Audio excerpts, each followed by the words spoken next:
आज यहाँ कैसे आगे भाई आप लोग? अच्छा, बढ़िया लग रहे हो। अरे वाह,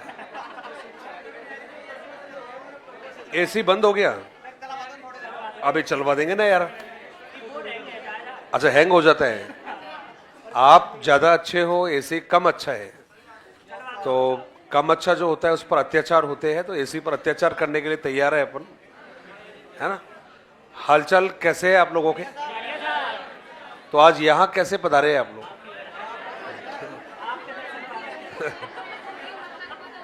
मैं तो वहां नीचे देख रहा था कि भाई आप नीचे चले गए थे शायद आप लोग। हाँ जी। अच्छा, प्रमोशन हो गया है। तो इसके बाद में तो फिर पैरासूट बांधने की जरूरत पड़ेगी इसके बाद में फिर। तो कल कहां पर थे हम लोग? कनिंगम के अनुसार।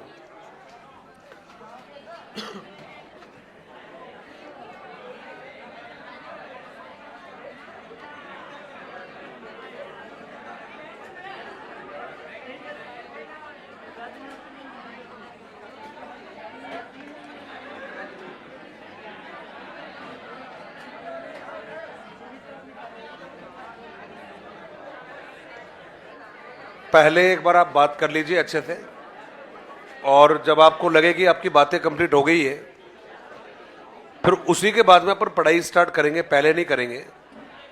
क्योंकि पहले बातें जरूरी होती है ना भाई। पहले पढ़ाई का क्या है, दोबारा कर लेंगे, बाद में कर लेंगे भाई। नहीं नहीं नहीं नहीं, पढ़ाई तो जरूरी थोड़ी होती है भाई। अरे वाह, चढ़ा दे बेटा, झाड़ पे चढ़ा दे तू मेरे को। अभी चौथी फ्लोर मंजिल पर चढ़ाने के बाद में कहां उतारेगा ये मेरे को समझ में नहीं आ रहा मेरे को। चलिए जी। तो सारे के सारे जो ग्रह है वो अपनी अपनी कुंडलियों में बैठ चुके हैं। ग्रह अपनी अपनी कुंडलियों में बैठ चुके हैं। तो अब क्लास को आगे बढ़ाएंगे और प्रॉमिस करते हैं कि अब जितनी देर भी पढ़ाई करेंगे वो धुआंधार तरीके के साथ पढ़ाई करेंगे। और जो भी पढ़ेंगे, हालांकि मेरा प्रयास रोज यही रहता है, मैं सोच के भी यही आता हूं कि मैं जो भी पढ़ाऊंगा वो आपके दिमाग में रखूंगा डायरेक्ट जाकर। और आज भी यही प्रयास रहेगा कि जो भी पढ़ाऊंगा उसको डायरेक्ट दिमाग में सेट करूंगा। आप लोग बीच में ज्यादा बातें मत करना, मजा नहीं आएगा बातें करोगे तो कल जब आप क्लास में थे तो हम लोगों ने छोटी छोटी बातों के साथ शुरुआत की थी। पहले हमने बात किया कि भाई शिक्षण किसे कहते हैं, उसको लेकर बात की। तो आपने कहा कि भाई कोई अंत्यक्रिया होती है, कोई ऐसी अंत्यक्रिया जिसमें टीचर अपनी विषय सामग्री को बच्चों के सामने रखने का काम करता है। चूंकि पहले टीचिंग कराने के लिए टीचर और स्टूडेंट दो ही काफी थे, इसलिए एडम्स नाम ने दिया था उसको द्विमुखी प्रक्रिया। आगे चलकर इन दो में एक नाम और जोड़ दिया, समाज, और जोड़ने वाले का नाम था जॉन डीवी, और उसने शिक्षण को कह दिया त्रिमुखी प्रक्रिया। चूंकि समाज अपने आप में व्यापक होता है और यही कारण है उसे नाम दे दिया था आप लोगों ने, और वो नाम था आपका शिक्षण की व्यापक अवधारणा। आगे चलकर एक और व्यक्ति आया, बीएस ब्लूम, और उसने समाज के स्थान पर पाठ्यक्रम को जोड़ दिया और उसे आप लोगों ने नाम दे दिया शिक्षण की संकुचित अवधारणा। उसके बाद में आपने कहा भाई शिक्षण के चर होते हैं, उनके उपनाम भी होते हैं। पहला नाम आपने शिक्षक बताया, और कहते हैं कि शिक्षक वो व्यक्ति है जो सारी की सारी शिक्षण की प्रक्रिया को चलाने का काम करता है, इसलिए आपने उसको चालक कह दिया है। चूंकि व्यवहार में वो स्वतंत्र होता है तो उसको स्वतंत्र भी कह दिया आपने। नो डाउट क्लास का बॉस होता है, इसलिए आपने उसको नाम दे दिया प्रभुत्ववादी। और यदि बात करें, क्या हो गया भाई?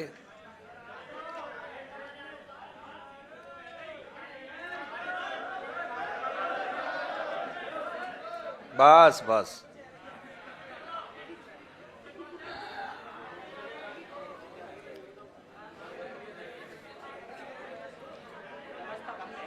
मैडम आप तो आगे आ जाओ एक बार, है ना, जिसकी जिसकी लास्ट में जरूरत होती है उसकी आगे भी जरूरत होती है। आगे आ जाइए आप तो।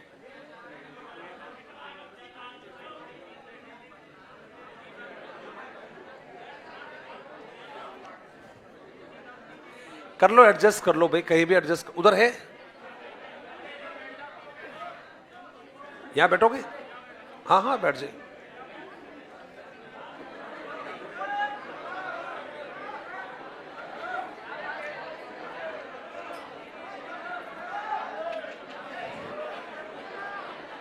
बस बस बस बस, मैं समझ रहा हूं आपकी पीड़ाओं को अभी। मैं समझ सकता हूं मैं, है ना? तो आप चिंता मत करिए, मेरी पूरी जो हमदर्दी है आपके साथ में है। और हमारा एक दोस्त है जो आज फूले नहीं समा रहा है आज। तो देखो ये सब किस्मत की बात होती है ये।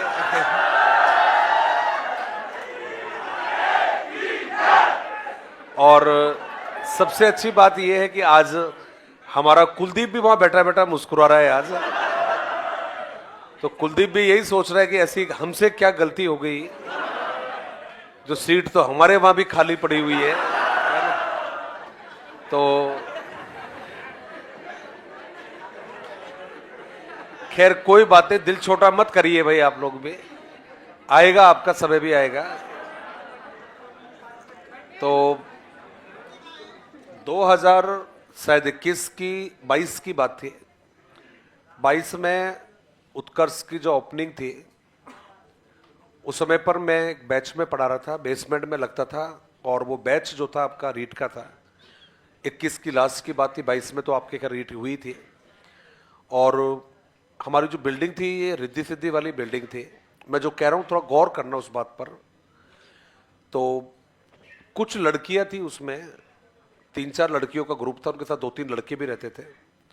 तो ऐसे 4-5 का ग्रुप था उनका। तो वो पढ़ने में होशियार थे सारे के सारे, लेकिन मजाक नहीं है अभी, है ना, थोड़ा मजाक नहीं है अभी।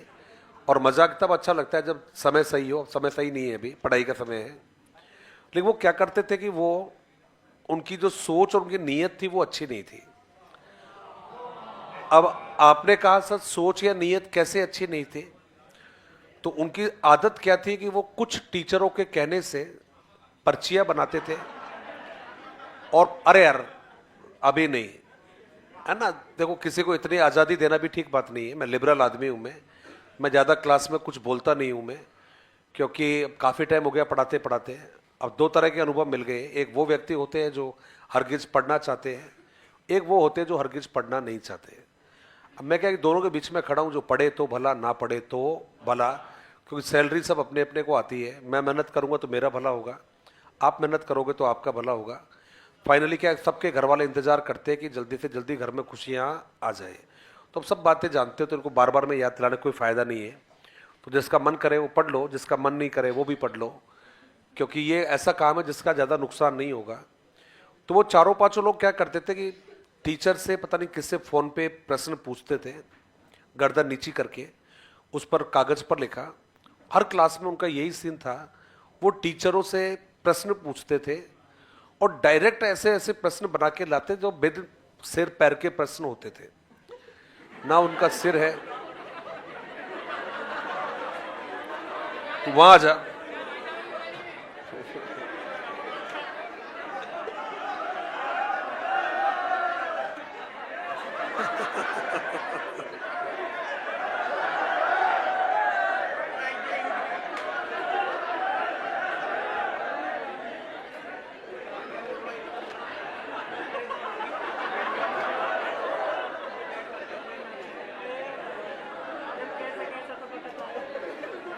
इसे क्या हुआ?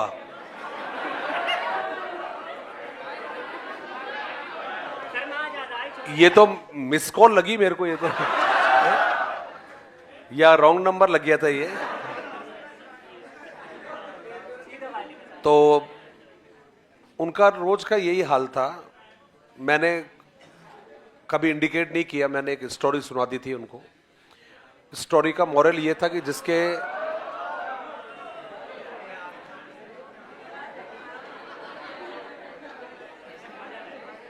अरे तेरी जगह खाली है, कोई नहीं है वहां पर।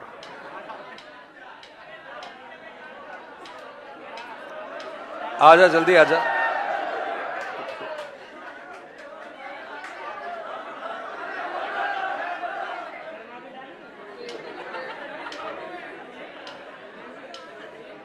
मैं तो ये सोच रहा था तू यहां बैठेगा नहीं, इसके आसपास ही बैठा बैठा जगह को देखता रहेगा, है ना।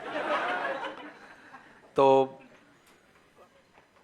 उनको स्टोरी भी सुनाई थी मैंने, मॉरल वाली, कि लाइफ में वही होता है हमारी में जो हम करते हैं और हम सोचते हैं। इनडायरेक्टली बोला भी था लेकिन समझ में नहीं आया। आज लगभग 3-3.5 साल हो गए उन बातों को। पढ़ने में निहायत इंटेलिजेंट, इतने इंटेलिजेंट कि हर प्रश्न का जवाब देते थे। आज मुझसे आपकी क्लास में आते समय, अभी 2 मिनट पहले, मतलब क्लास में आने से 2 मिनट पहले, उस लड़की से मुलाकात हुई लिफ्ट में यहीं पर। और वो पढ़ाई तो करती होगी लेकिन पढ़ाई के साथ साथ धार्मिक यात्राएं करवाना स्टार्ट कर दिया है, टूर ऑन ट्रेवल्स जिसको बोलते हैं। अब आप मुझे बताइए, हमारी जीवन में, हमारी कामयाबी में जितने जरूरी हमारे कर्म होते हैं उतनी ही जरूरी हमारी सोच भी होती है। तो इस बहाने से मैं आपको क्या कहना चाह रहा था कि महज पढ़ाई करने से नौकरी नहीं लगती है। पढ़ाई करते समय हमारी सोच और हमारे आचार विचार कैसे होते हैं ये भी कामयाबी के लिए जरूरी है। अब इस बात को आपका मन करे जिस व्यक्ति से पूछ लेना, आपका जवाब 100% यही मिलेगा कि मेहनत एक तरफ और मेहनत के साथ साथ हमारे सोच और हमारे आचार विचार एक तरफ। जिंदगी में मन मर्जी आए जितनी मस्तियां करो, कोई पाबंदी नहीं है। जितनी शरारतें कर सको उतनी शरारतें करो, कोई दिक्कत नहीं है। लेकिन पढ़ाई करते समय केवल पढ़ाई करना, क्योंकि पढ़ाई तब तक सफल नहीं होगी जब तक हमारी सोच पॉजिटिव नहीं होगी। और मैं आप में से किसी को भी, मैं किसी को जानता नहीं हूं, लेकिन फिर भी आप मेरे अपने हो और मैं आपको सफल होते हुए ही देखना चाहता हूं।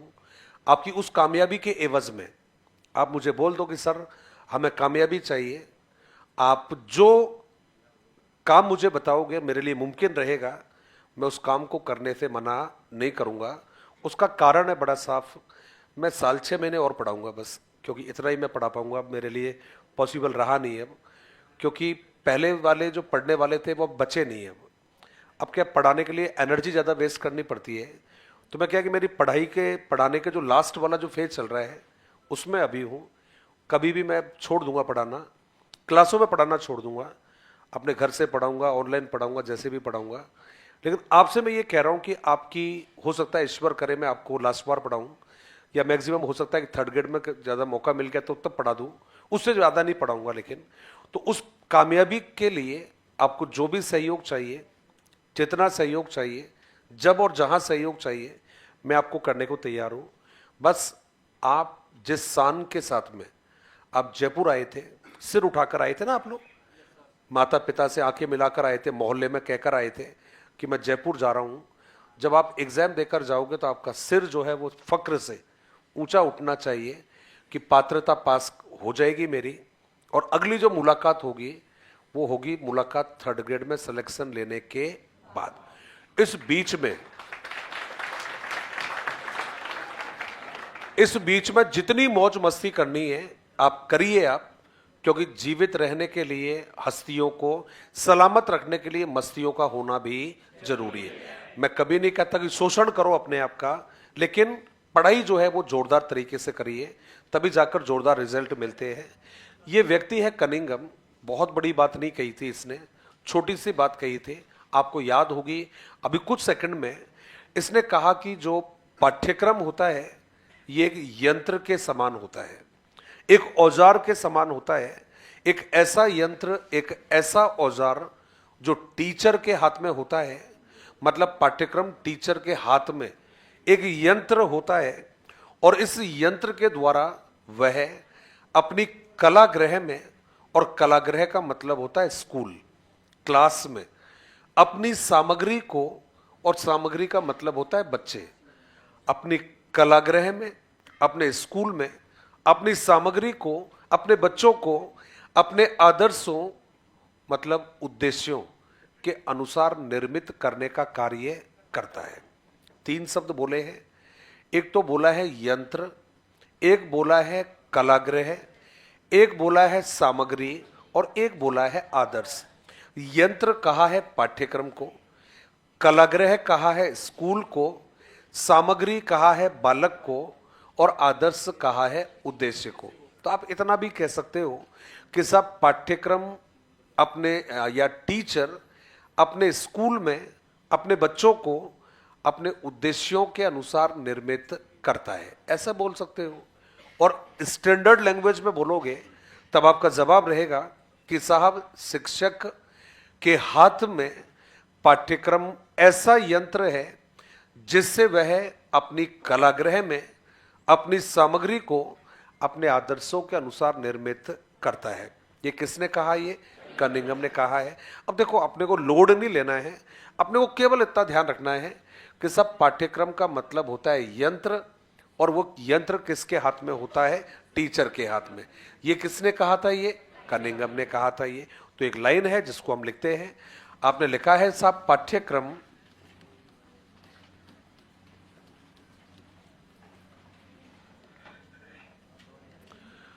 शिक्षक के हाथ में, पाठ्यक्रम शिक्षक के हाथ में ऐसा यंत्र है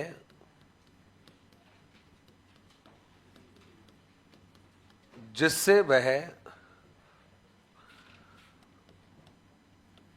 अपनी कलागृह में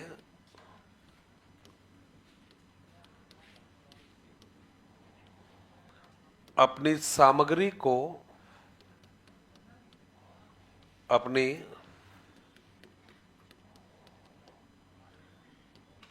सामग्री को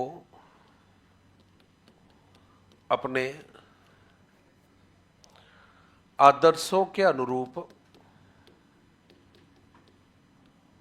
अपनी आदर्शों के अनुरूप निर्मित करता है। यह आपका एक जवाब हो गया है, जो कि जवाब है आपका कनिंघम ने कहा है। याद इतना सा याद रखना है, पाठ्यक्रम का मतलब होता है यंत्र, जो किसके हाथ में होता है? टीचर के हाथ में होता है। और वो क्या करता है? उससे अपनी कलागृह में अपनी सामग्री को अपने आदर्शों के अनुसार तैयार करता है। ये आपका जवाब हो गया है। अब ऐसा ही एक व्यक्ति और है जिसका नाम है मुनरो। क्या नाम रहेगा? मुनरो। अब आपने कहा सर मुनरो ने क्या कहा है, तो उसने एक छोटी सी लाइन में अपना जवाब दिया, और वो छोटी सी लाइन में जो जवाब दिया वो क्या था कि पाठ्यक्रम में वो सारे अनुभव आ जाते हैं जो एक बालक को विद्यालय के द्वारा प्रदान किए जाते हैं। मैं रिपीट करूंगा, पाठ्यक्रम में वो सारे अनुभव आ जाते हैं जो विद्यालय में प्रदान किए जाते हैं। अब इसको हम थोड़ा सा आसान शब्दों में कह सकते हैं कि एक बालक स्कूल में जो कुछ भी सीखता है वही क्या है? पाठ्यक्रम है। किसने कहा ये? तो जवाब है मुनरो ने कहा है। तो दोनों तरीके से कह सकते हो, बालक स्कूल में जो भी कुछ सीखेगा, बालक को स्कूल में जो कुछ भी सिखाया जाएगा वही पाठ्यक्रम है। किसके अनुसार? मुनरो के अनुसार। तो एक लास्ट जो वर्ड है आपका वो हम लिखेंगे, और ये रहेगा मुनरो के अनुसार।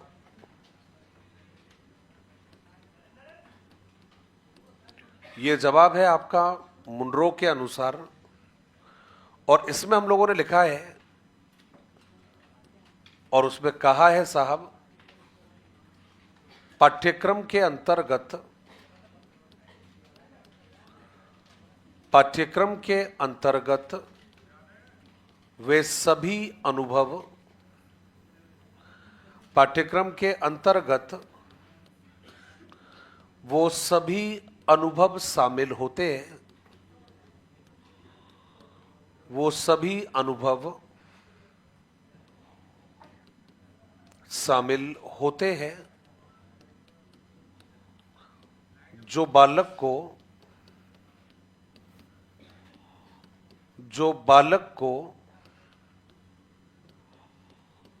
विद्यालय के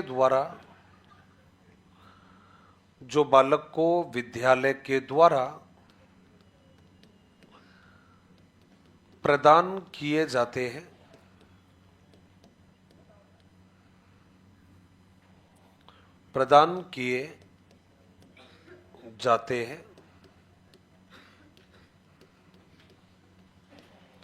ये भाई एक और जवाब आपका हो गया है। मुनरो ने कहा है पाठ्यक्रम में वो सारी चीजें शामिल होती है जो बच्चे को स्कूल के द्वारा सिखाई या प्रदान की जाती है। अब दो नाम आपने लिख लिए हैं। पाठ्यक्रम किसे कहते हैं? बोला जी इंग्लिश में कहते हैं करिकुलम। लैटिन भाषा के शब्द से बना है क्यूरेर, और क्यूरेर का शब्द का अर्थ होता है रेस का मैदान या दौड़ का मैदान। ये आपने कह दिया है। आपने कहा, कनिंगम ने कहा ये यंत्र होता है, और मुनरो कह रहा है कि इसमें वो सारी चीजें होती है जो बच्चे को स्कूल में सिखाई जाती है। ये आपका जवाब हो गया है। अब आपको एक लास्ट बात पढ़नी है, फिर ये बातें आपकी कंप्लीट हो जाएगी। तो आपने कहा सर कौन सी वाली? तो नेक्स्ट लाइन में आप हेडिंग बनाएंगे और उसमें लिखिएगा शिक्षण संबंधी कथन। शिक्षण संबंधी कथन। अब कथन कहोगे तो भी ठीक है, परिभाषाएं कहोगे तो भी ठीक है। शिक्षण संबंधी कथन, इसका मतलब है शिक्षण के बारे में कुछ कथन है भाई और कुछ परिभाषाएं हैं। तो आप कथन लिखोगे तो भी ठीक है, परिभाषा लिखोगे तो भी ठीक है।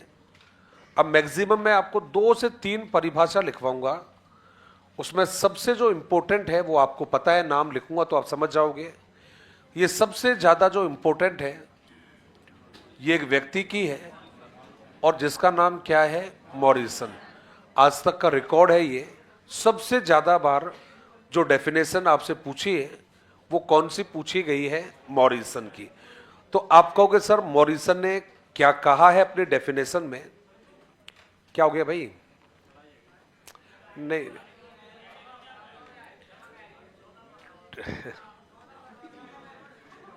रुको रुको रुको एक बार, टीवी नहीं चल रही क्या? अभी वो आ जाएगा, मैं मैसेज कर देता हूं, अभी आ जाएगा वो। तो आपने जवाब दिया कि सर मॉरिसन ने क्या कहा है।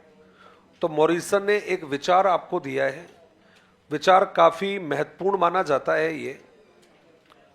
और वो जो विचार है आपका, उसने कहा कि सब ये जो 2 तरह के, अरे यार क्या करते हो आप यार, मतलब यार ऐसे भी क्या लापरवाही होती है यार। मतलब इतना समझाने के बाद में आपके दिमाग में समझ में नहीं आ रहा है, क्या खाक पढ़ाई करोगे यार? फिर मुझे बोल दो मैं भी लिपा पोती करके निकल जाऊं फिर यार। मैं काय को जोर लगा रहा हूं बेकार में पढ़ाने के लिए? ऐसे नहीं होता ना यार। अब यार मैं बाहर इसलिए नहीं बोलता किसी को निकालने के लिए कि सारे लोग मेहनत मजदूरी की पैसे लेकर आए हो यहाँ पर।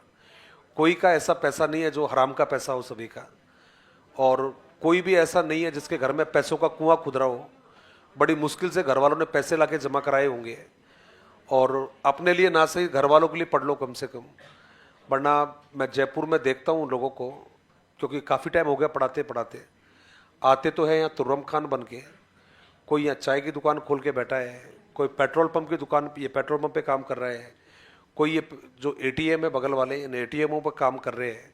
एक ढाबा था संतोषी ढाबा, पता नहीं क्या ढाबा था, 2-3 लड़के इस पे काम कर रहे हैं। एक लड़की थी जो इस पे आपका जो बिग बाजार है इसमें काम कर रही है अभी, उसका नाम भूल गया मैं अभी, विशाल मेगावाट, उसका नाम भूल गया मैं। वो तो खैर वो हीरोइन बनती थी वो, उसका तो नंबर भी है मेरे पास शायद, मेरे ख्याल से। तो मैं कह रहा हूं ना कि नियति बड़ी गजब की होती है। वो हम किस्मत के साथ जितना खिलवाड़ करते हैं उससे ज़्यादा वो हमारे साथ खिलवाड़ कर देती है। इसलिए मैं तो यही कहूँगा बार बार आप लोगों से कि पढ़ाई कर लो, बढ़िया रहोगे। वरना बाद में तो आपको पता ही है, फिर लिखते रहना, फिर RJ 25, RJ 24, RJ 26 चाय की दुकान के बाहर, है ना। तो और यही RJ के नाम से चाय दुकान नहीं खुलेगी, फिर मज़ा नहीं आएगा फिर। चलिए छोड़िए, बहस का कोई मामला है नहीं। और पढ़ाई मैं कोई और कुछ कह दे रहा हूं, केवल पढ़ने के लिए कह रहा हूं आपसे। तो मॉरिसन की जो डेफिनेशन है बहुत लाजवाब है। मैं डायरेक्टली बोल रहा हूं इसको, जिसको याद हो जाए तो मुझे बता देना कि सर हमें याद हो गई है वन टाइम में, अदरवाइज मैं दूसरी बार में सबको याद करवा दूंगा आप लोगों को। इसने कहा कि भाई शिक्षण एक ऐसी प्रक्रिया है जिसमें एक कम परिपक्व व्यक्ति अधिक परिपक्व व्यक्ति के संपर्क में आता है और अधिक परिपक्व व्यक्ति कम परिपक्व व्यक्ति के अग्रिम विकास की व्यवस्था करता है। ये जो डेफिनेशन है ये किसके द्वारा दी गई है? मॉरिसन के द्वारा। अब आप मुझे बताइए कि याद हुई या नहीं हुई? सबको याद हो गई? वेरी गुड, मजा आ गया है। तो फिर लिख ली जल्दी से एक बार, और उसमें लिखिएगा, उसमें लिखा है शिक्षण एक ऐसी प्रक्रिया है जिसमें एक कम परिपक्व व्यक्ति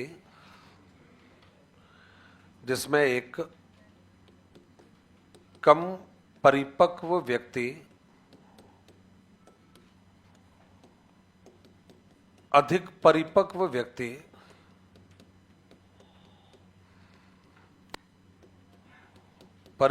व्यक्ति के संपर्क में आता है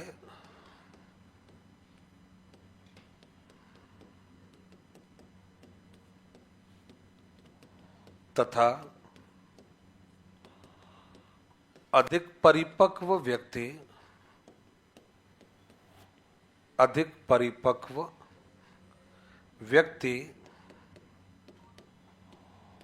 कम परिपक्व व्यक्ति के अग्रिम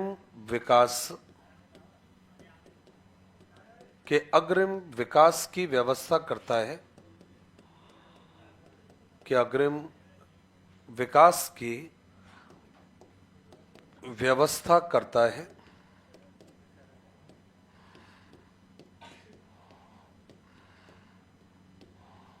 ये आपका जवाब है जो कि मॉरिसन ने दिया है। किसी को मन कर रहा हो इसको याद करने का तो इतना यही याद करना, अधिक परिपक्व और कम परिपक्व व्यक्ति का संपर्क। अधिक परिपक्व का मतलब होता है टीचर और कम परिपक्व का मतलब होता है स्टूडेंट। तो टीचर और स्टूडेंट एक दूसरे के संपर्क में आते हैं और टीचर क्या करता है? बालक के विकास के लिए व्यवस्था करता है। उसको आपने क्या नाम दिया है? शिक्षण कहा है। बालक टीचर के संपर्क में आ रहा है और जो टीचर है वो बालक के विकास की व्यवस्था कर रहा है। यही शिक्षण है। किसके अनुसार? तो जवाब है मॉरिसन के अनुसार। व्यक्ति बहुत ज्यादा इंपॉर्टेंट है, परीक्षा में ये नाम मिलने वाला है। जरूरी नहीं है डेफिनेशन मिले, डेफिनेशन नहीं भी मिली तो भी ये नाम मिलने वाला है, इंपॉर्टेंट है। 3 काम इसके बड़े महत्वपूर्ण है। पहला काम ये वाला डेफिनेशन दी है इसने। दूसरा, इसको इकाई योजना का जनक माना जाता है, तो ये दूसरा इसका काम हो गया है, इकाई योजना का जनक आपने इसको कह दिया है। और थर्ड जो काम होता है उसमें हम लोगों ने बता दिया कि भाई बोध स्तर का जो प्रतिमान है या बोध स्तर पर जो प्रतिमान है वो प्रतिमान कौन से विद्वान ने बनाया? तो आपका जवाब रहेगा मॉरिसन ने। इसका मतलब बंदा खास है, इंपॉर्टेंट है, अपने को ध्यान रखना है। अब आपने कहा सर ये तो याद रहेगा मॉरिसन वाला, तो आप दूसरा बताइए, दूसरा क्या रहेगा? तो हमने नेक्स्ट जो जवाब है उसमें हमने अगले जवाब में आपको याद रखना है और उसमें एक नाम और लिख दिया है और वो नाम आपका रहेगा B.O. स्मिथ। क्या नाम रहेगा? B.O. स्मिथ। पढ़े तो है ना आप लोगों ने? ये याद है या नहीं है? नहीं है ना याद? तो फिर मस्त होकर याद करिएगा। नेक्स्ट लाइन में आपने लिखा है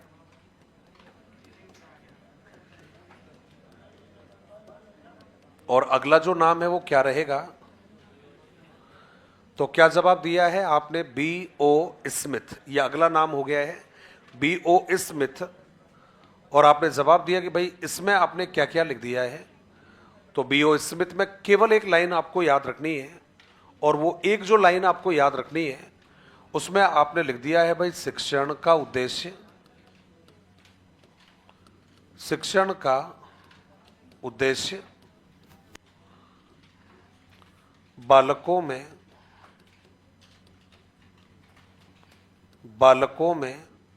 उत्सुकता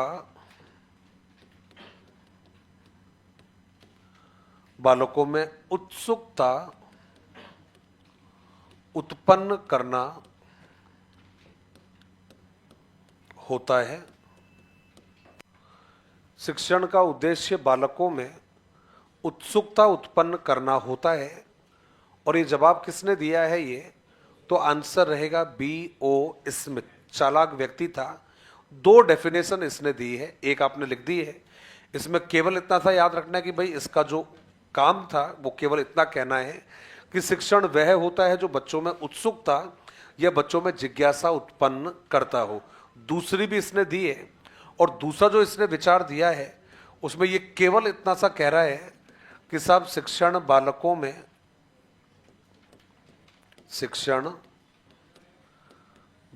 में अधिगम उत्पन्न करता है। ये इसका दूसरा नाम हो गया है। और इसमें इसने क्या कह दिया भाई, शिक्षण जो है बालकों में क्या करता है? अधिगम उत्पन्न करने का काम करता है। ये आपने जवाब दिया है, और उसका आपने आंसर दे दिया है कि भाई शिक्षण बालकों में अधिगम उत्पन्न करेगा, सीखना उत्पन्न करेगा, वो आपका जवाब है। और इसको आप लोगों ने आंसर दे दिया कि भाई ये तो बच्चों को सिखाने का काम करेगा, बच्चों को समझाने का काम करेगा। ये आपकी दूसरी जो डेफिनेशन है वो हो गई है। तो दो विचार हो गए हैं। पहला विचार है बच्चों में उत्सुकता उत्पन्न करेगा, और दूसरा हो गया बालकों में अधिगम उत्पन्न करेगा। और जो लास्ट जो जवाब है आपका इंपॉर्टेंट है, हो सकता है पहले शायद ना पढ़ा हो, क्योंकि उस व्यक्ति का जो नाम है वो आपका जाना पहचाना व्यक्ति है, और व्यक्ति का नाम है किलपैट्रिक। क्या रहेगा? किलपैट्रिक। चूंकि बाद का पता नहीं क्या माहौल बने, इसलिए वापिस नहीं, हाँ तो ना, हाँ क्या बोलना पड़ेगा? अरे वाह मैडम, इतना कोई प्यार से कहते मैं इस पैनल को खोल के ना बैक कर दूं मैं, है ना? मतलब इतने प्यार से बोलने पर तो आप कह देते मुझे इस पैनल को अभी ऐसे ना कर दूं फिर मैं, है ना? इतने मतलब गुरुजियों आपके कहने पर भी कहीं ऐसा मत सोचना कि सर आपने मैडमों के लिए बोला है ये। नहीं, आपके लिए भी बोला है मैंने ये। नहीं यार, मैं कभी पार्शियलिटी नहीं करता, भेदभाव नहीं करता कभी, और भी पीछे करूं, इतना ही काफी है यार, वो ज्यादा हो जाएगा फिर। चलिए, और भी इससे आगे तो कुछ भी नहीं है, बहुत लेट हो जाएंगे फिर अपन। ये लिख लिया आप लोगों ने? जो हमारे बंधु थे लास्ट में जो बोले थे वो लिख लिया ना भाई? चलिए, ये लास्ट डेफिनेशन है, और वैसे नाम तो इसका किलपैट्रिक है। पूरा नाम इसका कहते हैं William Henry Kilpatrick, WH Kilpatrick. पिछला ही एग्जाम गया था, उसमें पूछा था कि भाई किलपैट्रिक का पूरा नाम है, तो चक्कर में पड़ गए लोग बाग, क्योंकि आज तक किलपैट्रिक पढ़ते आए हैं। तो अपने को किलपैट्रिक नहीं पढ़ना भाई, अपने को पूरा नाम इसका पढ़ना है विलियम हेनरी किलपैट्रिक। और ये जो विलियम हेनरी किलपैट्रिक है, आपने कहा सर इसने क्या किया या क्या कहा है इसने? तो विलियम हेनरी किलपैट्रिक का जब नाम आएगा तो भाई देखो, इतना सा हमें याद रखना है कि इस व्यक्ति ने केवल इतना सा कह दिया कि शिक्षण और अधिगम में वही संबंध होता है जो किसी वस्तु को खरीदने और बेचने में होता है। मैं रिपीट कर रहा हूं, शिक्षण अधिगम में वही संबंध है जो किसी वस्तु को खरीदने और बेचने में होता है। क्योंकि ये तो वही वाली बात हुई, जब तक बच्चे ने कुछ सीखा नहीं, टीचर ने कुछ पढ़ाया भी नहीं, और जब तक किसी ने कुछ खरीदा नहीं, सामने वाले ने कुछ बेचा भी नहीं। इसका मतलब है कि भाई सीखने के लिए या शिक्षण के लिए सीखना बहुत ज्यादा जरूरी है। जब तक सामने वाले ने कुछ नहीं सीखा, टीचर ये कहेगा भाई मैंने कुछ सिखाया भी नहीं है, और सामने वाले को समझ में आ गया है, तब टीचर कह सकता है कि भाई मैंने आपको समझा दिया है। तो आपने जवाब लिखा है भाई, शिक्षण एवं अधिगम में, शिक्षण एवं अधिगम में वही संबंध है जो किसी वस्तु को, जो किसी वस्तु को खरीदने एवं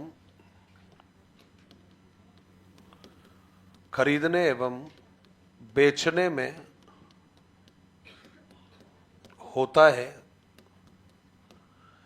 शिक्षण और अधिगम में वही संबंध होता है जो किसी वस्तु को खरीदने और बेचने में होता है। ये किसने कहा था? ये किलपैट्रिक ने कहा था, विलियम हेनरी किलपैट्रिक। 3 विद्वानों के नाम लिखे हैं। डेफिनेशन टोटल 4 हो गई है, और थोड़ा बात करोगे तो फिर डेफिनेशन हो जाएगी 4 और 2 6। तो आपने कहा सर कैसे हुई 6? तो अभी बताते हैं ना आपको। ये लिख लिया क्या भाई आप लोगों ने? मैं इसको अभी आगे लूंगा तो कोई प्रॉब्लम तो नहीं होगी आपको? तो अभी कॉपी नहीं देखनी बस किसी को भी। एक व्यक्ति था जिसने कहा था कि पाठ्यक्रम तो यंत्र होता है, कनिंघम ने कहा था। एक व्यक्ति और था जिसने कहा कि स्कूल में जो कुछ भी पढ़ाते हैं वही पाठ्यक्रम है, मुनरो ने कहा। एक व्यक्ति और था जिसने कहा है कि शिक्षण का मतलब होता है अधिगम उत्पन्न करना, B.O. स्मिथ। एक और व्यक्ति था जिसने कहा कि पाठ्यक्रम का मतलब या शिक्षण का मतलब होता है बच्चों में उत्सुकता उत्पन्न करना, B.O. स्मिथ ने। एक और व्यक्ति है जिसने शिक्षण के बारे में कहा कम परिपक्व और ज्यादा परिपक्व, मॉरिसन ने कहा। और एक व्यक्ति है जिसने शिक्षण एवं अधिगम की तुलना खरीदने एवं बेचने से की है। याद रहेगा, खरीदना बेचना किलपैट्रिक, उत्सुकता उत्पन्न करना B.O. स्मिथ, कम परिपक्व ज्यादा परिपक्व मॉरिसन। और आपसे कह दिया है कि शिक्षण यानी पाठ्यक्रम का मतलब यंत्र, कनिंघम। और आपसे कह दिया जो कुछ भी विद्यालय में सिखाते हैं पाठ्यक्रम, मुनरो। और आपसे कह दिया कि भैया जी शिक्षण का मतलब होता है, जी हाँ, कम परिपक्व और ज्यादा परिपक्व। तो भी जवाब रहेगा मॉरिसन। तो आपने ये पढ़ लिया है, शिक्षण पढ़ लिया है, शिक्षण के चर पढ़ लिए हैं, शिक्षण के तत्व पढ़ लिए हैं, शिक्षण के तत्वों के उपनाम पढ़ लिए हैं। अब हमें बात करनी है आगे। और आगे किसके बारे में बात करोगे? मैंने बताया था ना आप लोगों को, लास्ट वाली क्लास में बताया था ना क्या क्या पढ़ना है अभी। Taxonomy, taxonomy. अब टैक्सोनॉमी पढ़ने के लिए सच कह रहा हूं, यदि नंबर लेने हैं तो, परीक्षा में नंबर लेने हैं तो, और कोई नंबर नहीं लेना है। आंखों में चमक आ गई थी कईयों के अभी से कि बोला वाह जी वाह, गुरु जी बढ़िया आदमी हो आप तो।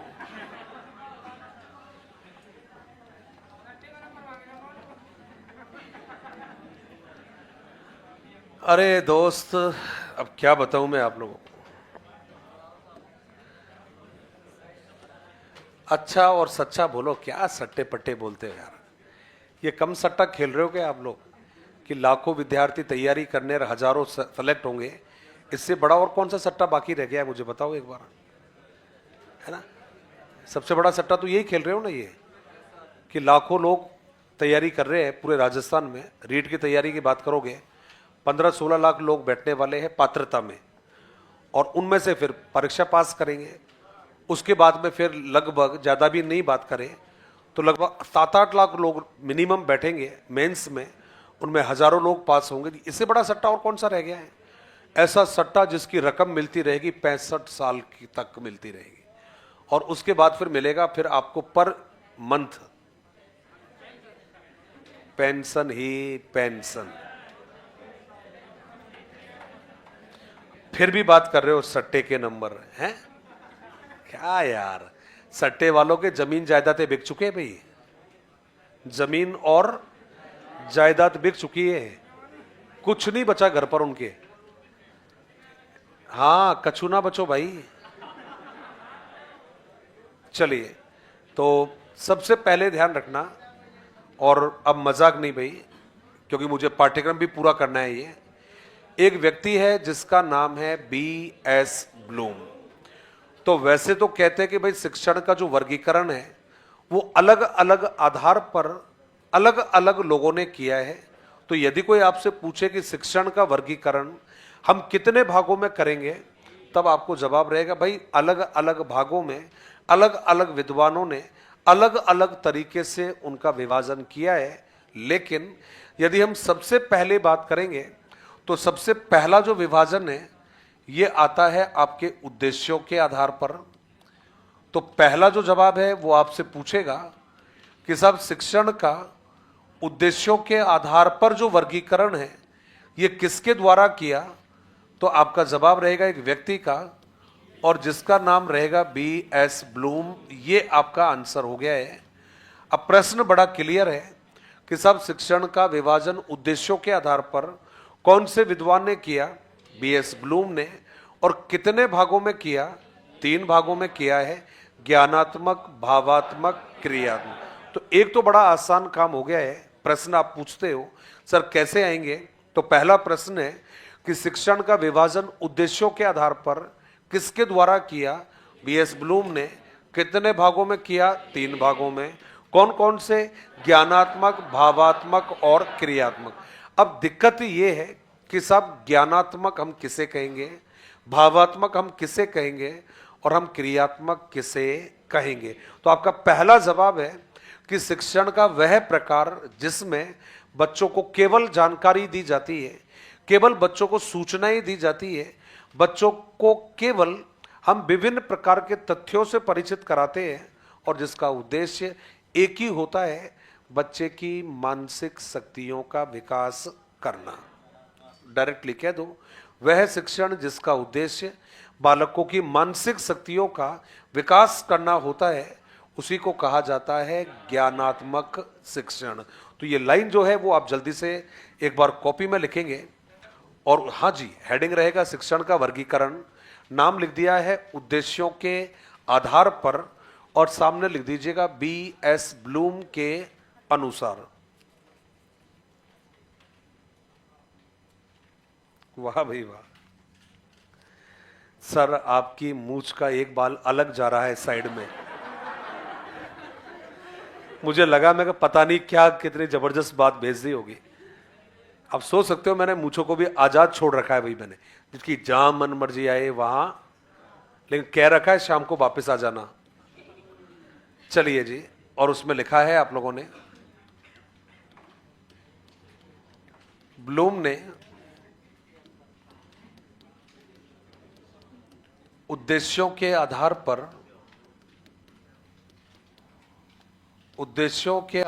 पर शिक्षण का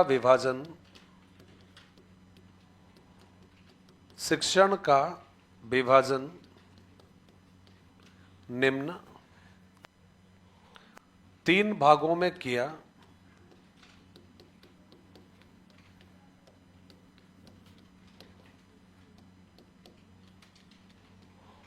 पहला जो नाम है फर्स्ट वाला, उसमें हमने नाम दिया है ज्ञानात्मक।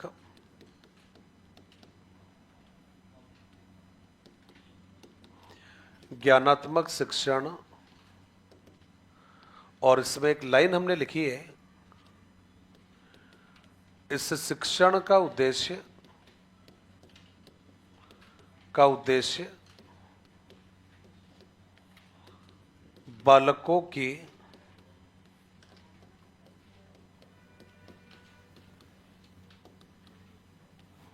बालकों की मानसिक शक्तियों का मानसिक शक्तियों का विकास करना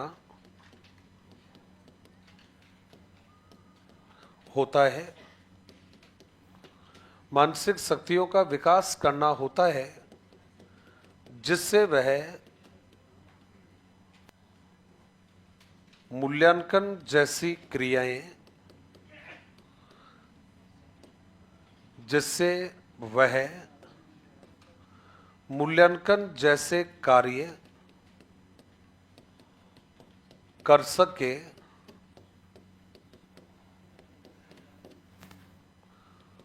जिससे वह मूल्यांकन जैसे कार्य कर सके।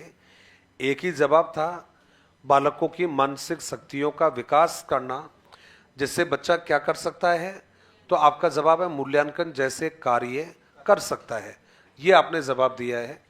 अब हमें एक बात समझनी होगी कि जो ब्लूम है उसने हमें ये बताया कि एक बालक कितने प्रकार से सीखता है। मैं रिपीट कर रहा हूं, ब्लूम ने हमें ये बताया कि एक बालक कितने प्रकार से सीखता है, तो उसने बकायदा हमें सीखने के प्रकार बताए और उनकी संख्या कितनी होती है? 3। कौन कौन से? ज्ञानात्मक, भावात्मक और क्रिया। वेरी गुड, मजा आ गया। नेक्स्ट लाइन में लिखिएगा। मैं चलूं भाई नेक्स्ट लाइन में? तो नेक्स्ट लाइन में छोटा सा एक हेडिंग बना दीजिएगा, ब्लूम के अनुसार सीखने के प्रकार। ब्लूम के अनुसार सीखने के प्रकार। नेक्स्ट लाइन में हम लिखेंगे ब्लूम के अनुसार सीखने के, हाँ ये लिखने के बाद, ये कंप्लीट जब लिख लोगे उसके बाद में, पहले तो ये कंप्लीट करना है जो भी लिखा हुआ है। जब ये लिख लोगे आप, उसके बाद में हम लिखेंगे ब्लूम के अनुसार सीखने के प्रकार। ये लिख लिया भाई आप लोगों ने? ये लिखा हो तो मैं आगे चलूं? फिर चले। हमारा एक दोस्त अभी पीछे रह गया है अभी। ब्लूम के अनुसार सीखने के प्रकार। ब्लूम के अनुसार सीखने के प्रकार। ब्लूम के अनुसार सीखने के प्रकार, ये आपको बताना है। तो भाई ब्लूम ने सीखने के कितने प्रकार बताए थे? 3 बताए थे। Very good. तो नेक्स्ट लाइन में हमने लिखा है ब्लूम ने सीखने के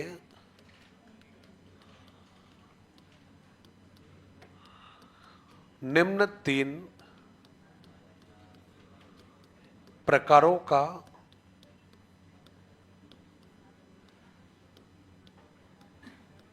उल्लेख किया है।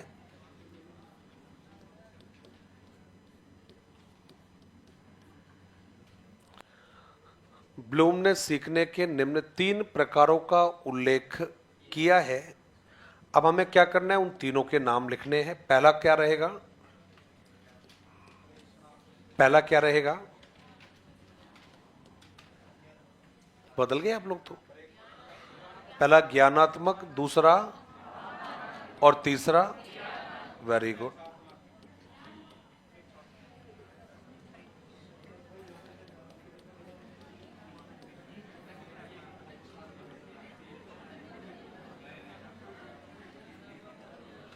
चल रही है गाड़ी धुआंधार तरीके से, है ना? बोला उद्देश्य कितने होते? 3। बोला कौन से? ज्ञानात्मक, भावात्मक और क्रियात्मक। ब्लूम ने सीखने के कितने प्रकार बताए? 3 बताए। कौन से? ज्ञानात्मक, भावात्मक और क्रियात्मक। ये तो बढ़िया रहा, मैंने और नहीं पूछा कि ब्लूम ने चरित्र निर्माण के कितने प्रकार बताए? 3। ज्ञानात्मक, भावात्मक, क्रियात्मक। अच्छा है, यही रुक गया मैं। ब्लूम ने आदत निर्माण के कितने प्रकार बताए? 3। ज्ञानात्मक, भावात्मक, क्रियात्मक। वो तो थोड़ा बहुत क्या है कि मुझे आता है, यदि थोड़ा बहुत नहीं आता तो सच बता रहा हूं मैं कंफ्यूज हो जाते हैं पढ़ाते पढ़ाते कि जो मुझे आता था वो सही है या जो आप बता रहे हो वो सही है। फिर लास्ट में मुझे यही बात माननी पड़ती है कि हो सकता है मुझे जो पता हो गलत हो और आप जो बता रहे हो वो सही है। क्योंकि एक साथ इतने सारे जो बता रहे हो एक बार, तो आपने जवाब दिया है। पहला होता है प्रत्यक्षात्मक सीखना। एक लाइन में ध्यान रख लो, वह ज्ञान जिसे हम हमारी इंद्रियों के द्वारा प्राप्त करते हैं। रिपीट कर रहा हूं, वह ज्ञान जिसे हम हमारी इंद्रियों के द्वारा प्राप्त करते हैं वो कहलाता है प्रत्यक्षात्मक सीखना। आंख, नाक, कान, जीव, त्वचा इत्यादि के माध्यम से। एक ही लाइन है, वह ज्ञान जिसे हम हमारी इंद्रियों के द्वारा प्राप्त करते हैं वो क्या कहलाएगा? प्रत्यक्षात्मक कहलाएगा। तो हमने जवाब दिया है भाई, एक ही लाइन लिखना है। कहते साहब वह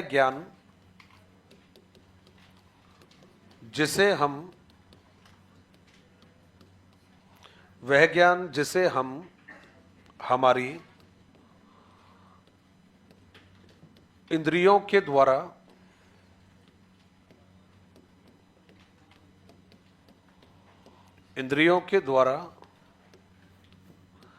अर्जित करते हैं। आप चाहो तो ब्रैकेट में लिख देना भाई, आंख, नाक, कान, जीव, त्वचा।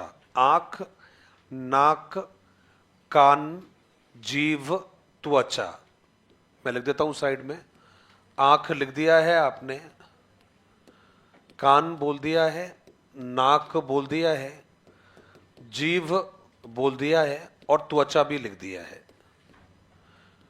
आंख, कान, नाक, जीव, त्वचा। हम पढ़ने वाले कह रहे हैं कि ये सीखने के काम आते हैं, और बॉलीवुड वाले गधा कहते हैं कि आंख मारे हैं, अखियों से गोली मारे, है ना। अब आप सोचो हमारे और उनके विचारों में कितना फर्क आता है। हम कह रहे हैं कि ये ज्ञान प्राप्त करने के काम आ रहे हैं, और वो कह रहे हैं कि आंख मारे और गोली चलाए। बताइए, हद हो गई इनकी बात, है ना। तो हम त्वचा की बात कर रहे हैं, सीखने के काम आते हैं, और वो कह रहे हैं कि गोरे गोरे मुखड़े पे काले काले चश्मे। हद हो जाए इनका। सारी पढ़ाई का सत्यानाश कर दिया इन लोगों ने। अब बताओ, किसी के पढ़ाई का मन लगे तो कैसे लगे, आप ही बताइए, है ना। अब क्लास में कोई क्यों बैठना चाहेगा, बताइए। ये लिख लिया कि भाई आप लोगों ने, ये पहला लिख लिया है। दूसरा रहेगा, और उस दूसरे की तरफ जो नाम रहेगा उसको नाम दिया है प्रत्यात्मक। क्या रहेगा? सेकंड रहेगा प्रत्यात्मक। ये मैंने लिख दिया है, घबराइएगा नहीं, प्रत्यात्मक। ये हो गया है प्रत्यात्मक सीखना। और ये जो प्रत्यात्मक सीखना है भाई, इसी को हम कहते हैं समझकर सीखना। तो जब हम ज्ञान तो प्राप्त कर रहे हैं, लेकिन ज्ञान कैसे प्राप्त कर रहे हैं? समझकर प्राप्त कर रहे हैं। उसको आपने क्या नाम दे दिया है? तो जवाब रहेगा प्रत्यात्मक सीखना। तो लिख दीजिएगा साहब, यह है समझ। अब समझ को आपको पता है दूसरा नाम भी देते हैं हम, बोध या अवबोध कह देना। और इसको एक नाम और दिया है आपने, अवधारणात्मक। तो नाम हो गया ना भाई इतने सारे। यह समझ हो गया है, बोध हो गया है, अवधारणात्मक हो गया है। अवधारणात्मक सीखना है।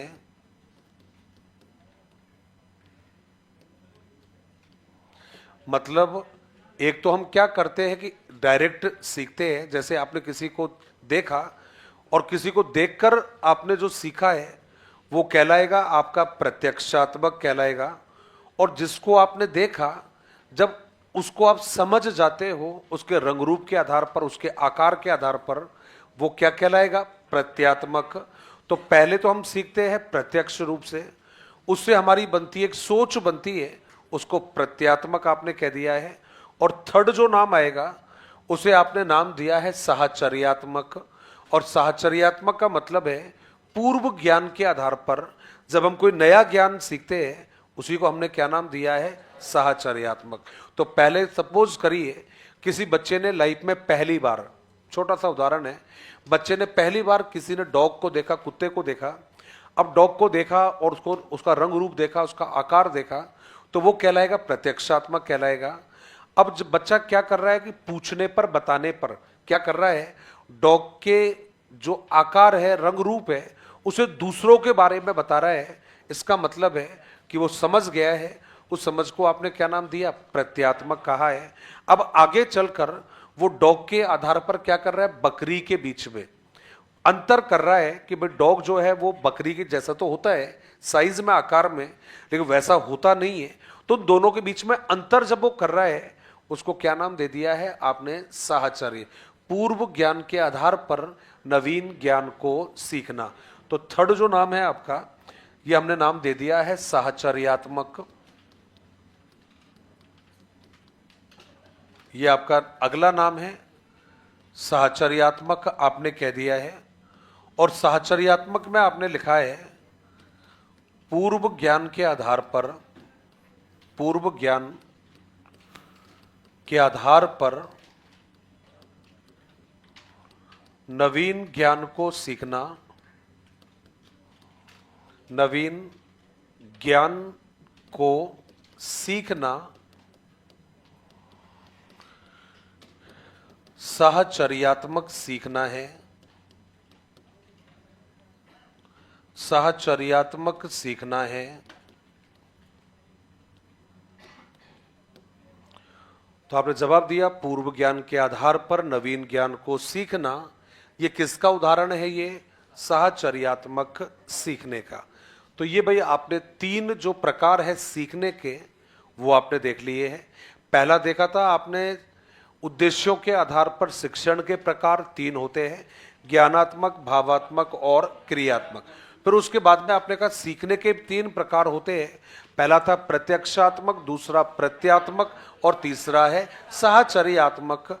अब साहब एग्जाम में जो प्रश्न आएगा वो ये पूछा जाएगा कि जो ज्ञानात्मक उद्देश्य है आपका, उसका वर्गीकरण कब किया है, किसने किया है और कितने भागों में किया है। अब मैं क्या करूंगा, आपको जितने भी विभाजन है, जिसने भी विभाजन किए हैं, जितने भी भागों में किए, वो सारे नाम मैं आपको क्लास में ही याद करवाऊंगा। क्या आप उसके लिए तैयार हो? चिंता मत करना, जो तैयार नहीं है उनको भी याद करवाऊंगा। तो आपने नेक्स्ट लाइन में लिख दिया है ज्ञानात्मक उद्देश्य का वर्गीकरण, ज्ञानात्मक उद्देश्य का वर्गीकरण,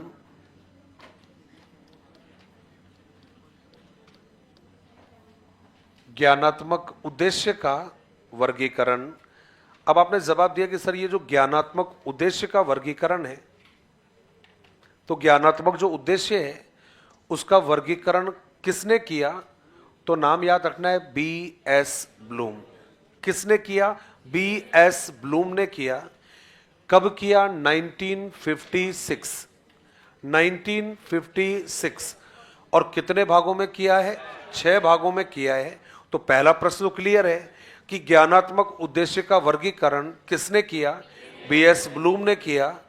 कब किया? 1956 में किया। और कितने भागों में किया? 6 भागों में किया। अब अपने को क्या करना है? केवल वो 6 नाम याद करने हैं। 6 नाम याद हो गए, अपना काम हो जाएगा। तो आपने कहा सर बताइए। तो साहब देखो किसका हम वर्गीकरण पढ़ रहे हैं? ज्ञान का। तो पहला नाम तो होगा ज्ञान। केवल मैं कह रहा हूं, मेरी बात को सुनना, सबको याद होगा। कहते साहब पहला आएगा ज्ञान। जिसके पास ज्ञान होता है उसके पास समझ आ जाती है। रिपीट कर रहा हूं, जिसके पास ज्ञान होता है उसके पास समझ आ जाती है। समझ को कहते हैं बोध, कहते हैं अवबोध कहते हैं। और जिसके पास समझ होती है वो अपनी समझ का प्रयोग जरूर करता है, उसको कहते हैं ज्ञानोपयोग। तो पहला ज्ञान, दूसरा बोध, तीसरा ज्ञानोपयोग। ज्ञान के प्रयोग के 2 ही तरीके होते हैं, पहले रायता फैलाना और फिर रायता समेट देना। रायते फैलाने का मतलब विश्लेषण और रायता समेटने का मतलब संश्लेषण। और उसके बाद में चेक करना होता है कि रायता ठीक से समेटा गया या नहीं गया, उसको कहते हैं मूल्यांकन। तो पहला ज्ञान, दूसरा बोध, तीसरा ज्ञानोपयोग, चौथा विश्लेषण, पांचवा संश्लेषण और छठा 1956 में 6 भागों में और B.S. ब्लूम के द्वारा। ज्ञानात्मक उद्देश्य का वर्गीकरण 6 भागों में किसने? बीएस ब्लूम ने कब किया? 1956 में। पहला कौन सा? ज्ञान, दूसरा बोध, तीसरा ज्ञानोपयोग, चौथा विश्लेषण, पांचवा संश्लेषण और छठा, बस यही है पहला उद्देश्य का वर्गीकरण। किसके द्वारा किया? बीएस ब्लूम के द्वारा। आइए जरा लिख लेते हैं इसको। तो हमने जवाब दिया साहब, इस उद्देश्य का वर्गीकरण, इस उद्देश्य का वर्गीकरण, इस उद्देश्य का वर्गीकरण बीएस ब्लूम ने 1956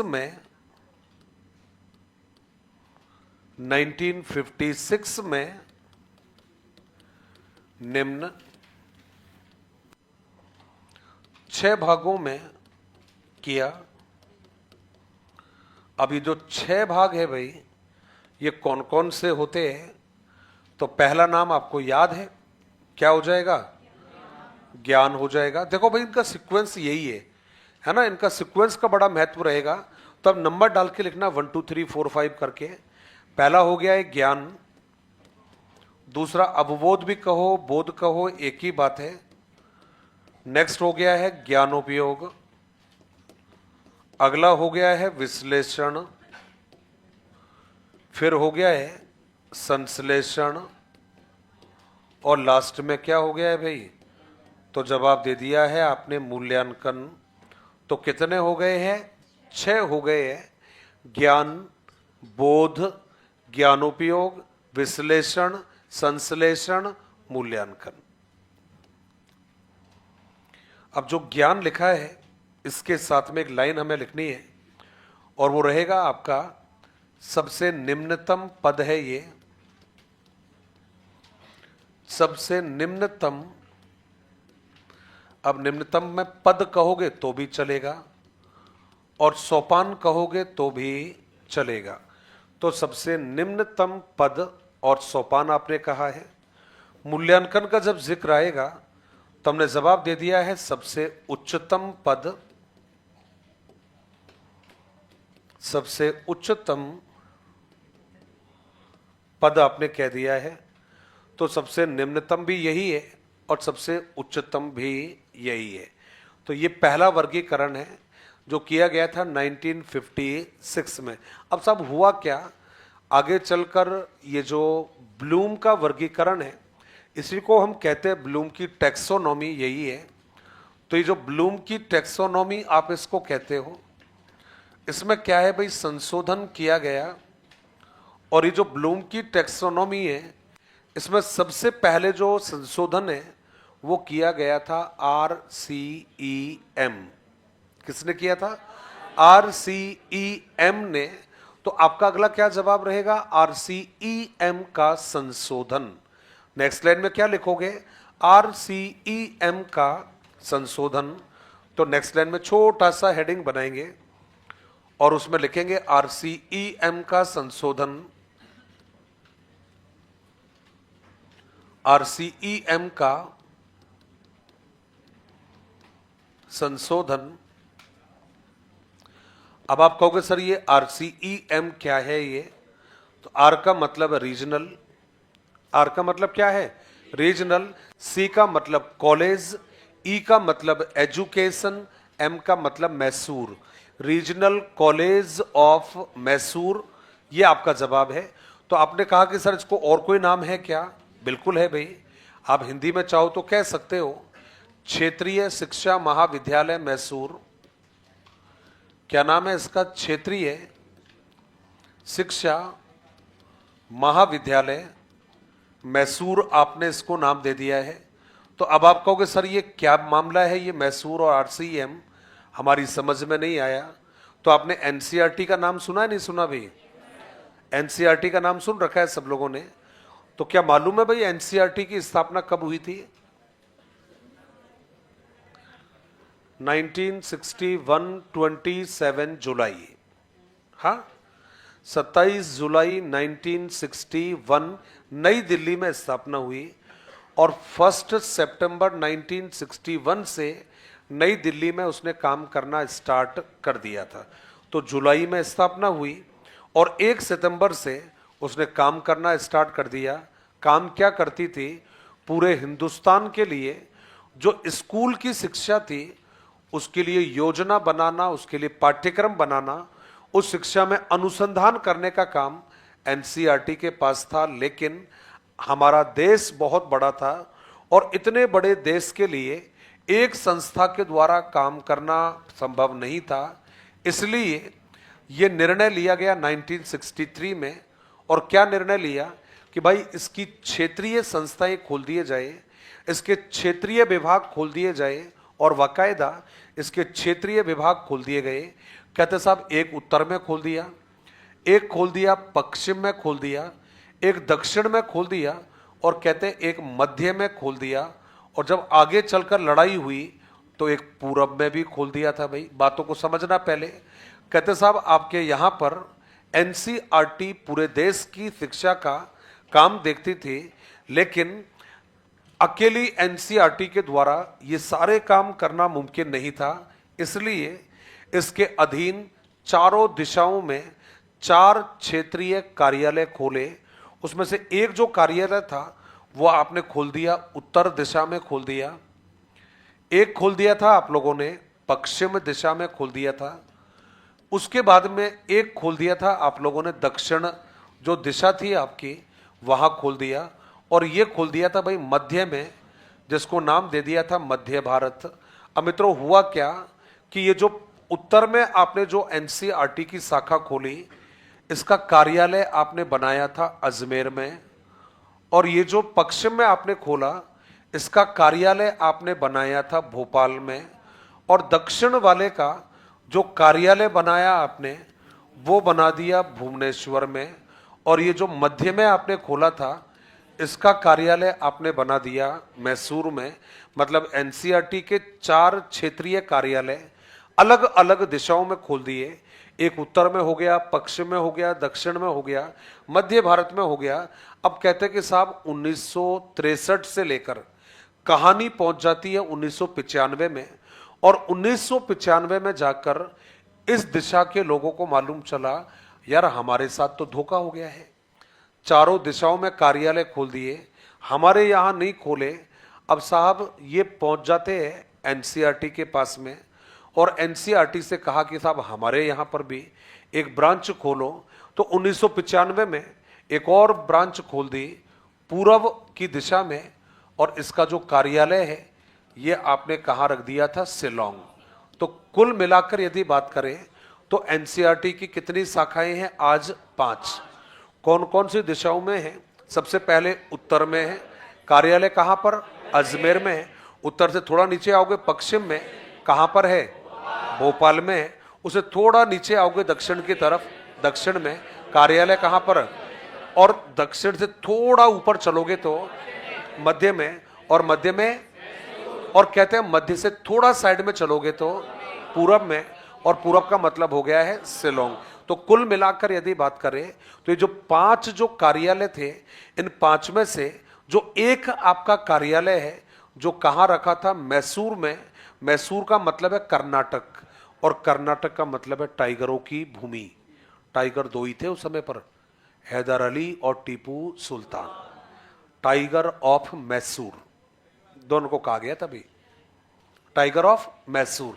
दोनों बाप बेटों ने मिलकर अंग्रेजों से एक लंबी लड़ाई लड़ी थी, जिसको इतिहास के पन्नों में नाम दे दिया गया है आंग्ल मैसूर युद्ध।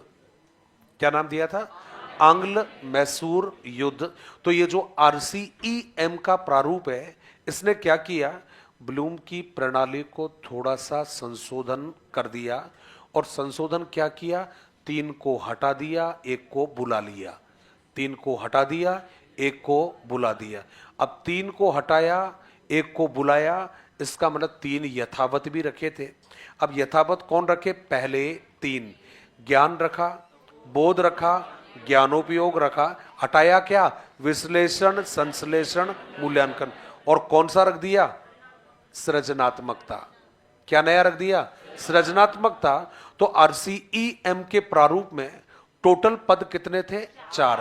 पहला ज्ञान, दूसरा अवबोध, तीसरा ज्ञानोपयोग और चौथा सृजनात्मकता। अब आपसे पूछे तो जवाब दे देना कि ब्लूम की टैक्सोनॉमी में सृजनात्मकता नामक जो नवीन पद है ये किसने जोड़ा? आरसीएम ने। आरसीईएम के प्रारूप में कुल कितने पद थे? 4। ज्ञान, बोध, ज्ञानोपयोग। क्या बात है, मान गए उस्ताद। मैडम आपको भी है? उस्ताद क्या? मैं अभी एक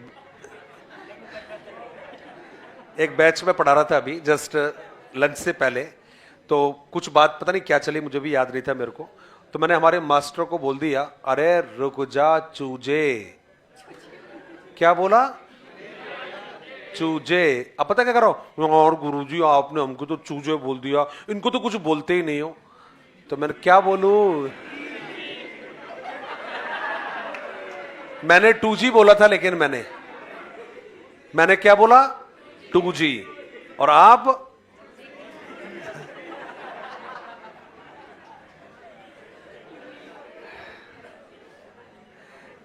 अच्छे लगते हो, आप हंसते मुस्कुराते हुए,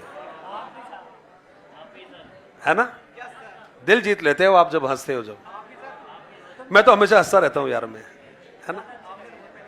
मैं तो हमेशा, अच्छा मैं हंसता हूं तब भी लोगों को लगता नहीं कि मैं हंसता हूं, मैं है ऐसा डाउट रहता है कि ये पता नहीं हंस रहा है या नहीं हंस रहा। अच्छे लगते हैं। अरे ये आपके बड़प्पन है भाई, ये जो आप इतना लायक समझते हो, वरना साहब हमारी हंसी में तो लोगों को पता नहीं क्या क्या दिखता है ना? लेकिन आपको, वाह मेरे भक्त गणों, दिल जीत लेते हो आप लोग। तो आइए जरा लिख लेते हैं एक बार, और उसमें लिखेंगे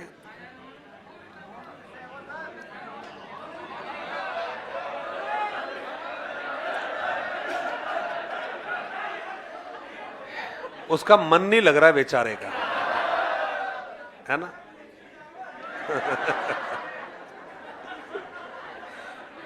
वो खुद बीड़ी के बराबर तो है नहीं वो, और उसको कह रहे हो बीड़ी पीने जा रहा है वो। चलिए नेक्स्ट लाइन में आइएगा, और उसमें लिखिएगा ब्लूम की वर्गीकी में प्रथम संशोधन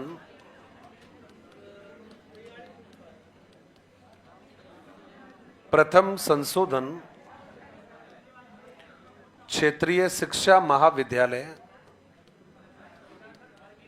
हाँ जी, इसको क्या है कि अपन इंग्लिश में तो बोलते हैं वर्गीकरण, हम टैक्सोनॉमी कहते हैं, हिंदी में कहते हैं वर्गीकरण। लेकिन जब हम टैक्सोनॉमी का हिंदी बात करते हैं तो वो वर्गीकरण नहीं बनता, वो बनता है वर्गीकी बनता है, वर्गीकी। तो आप चाहो तो वर्गीकरण लिख दो, उसमें कोई दिक्कत नहीं है, बाकी बात तो वही है, वर्गीकरण या वर्गीकी। तो हमने लिखा है ब्लूम की वर्गीकी में प्रथम संशोधन क्षेत्रीय शिक्षा महाविद्यालय, क्षेत्रीय शिक्षा महाविद्यालय मैसूर के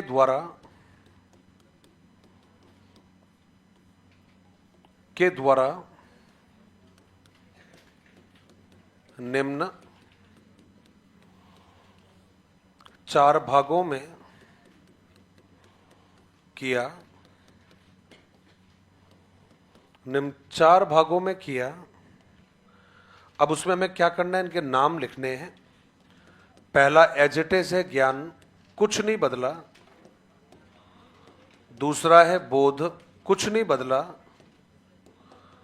थर्ड है ज्ञानो, भाई इनका सीक्वेंस यही रखना है, बस ध्यान रखना है ये, क्योंकि सीक्वेंस वाले प्रश्न आए हुए परीक्षा में ये, तो सीक्वेंस में हम कोई बदलाव नहीं करेंगे, ये अपने को ध्यान रखना है। ज्ञान, बोध, ज्ञानोपयोग, और जो लास्ट है आपका ये हो गया है सृजनात्मकता। सृजनात्मकता जो है वो नवीनतम पद है ये, तो आप ब्रैकेट में लिख देना और उसमें लिखा है RCEM के द्वारा, RCEM के द्वारा जोड़ा गया नवीनतम पद है ये, RCEM के द्वारा जोड़ा गया ये नवीनतम पद है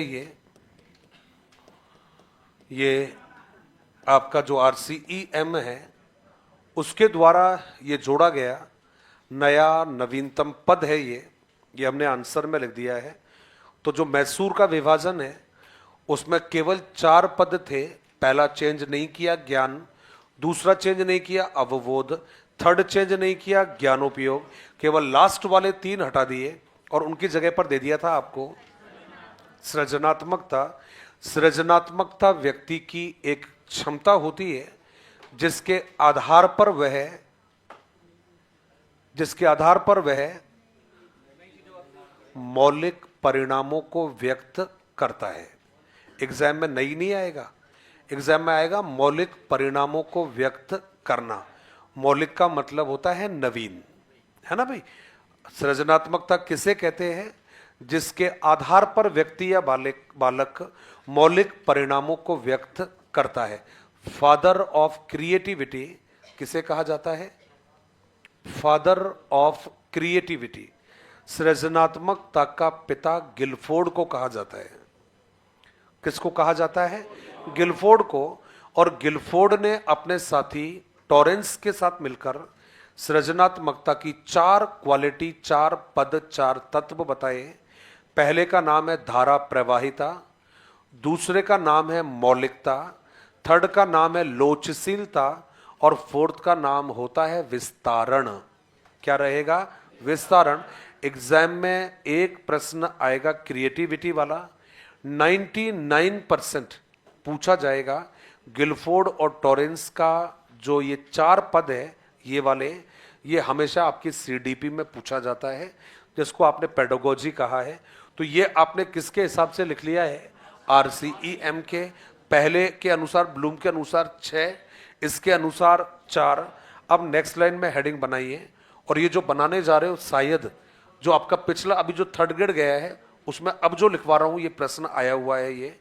तो नेक्स्ट लाइन में आप लिखिएगा ब्लूम की वर्गी की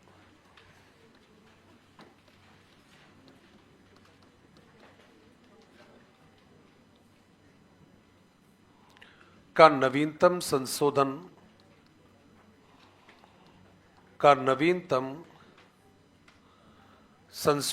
इंपॉर्टेंट है। पिछला ही जो एग्जाम गई है आपकी उसमें ये प्रश्न आ रखा है। ये अभी तक केवल एक बार आया है ये, उससे पहले एक बार भी नहीं पूछा गया था ये।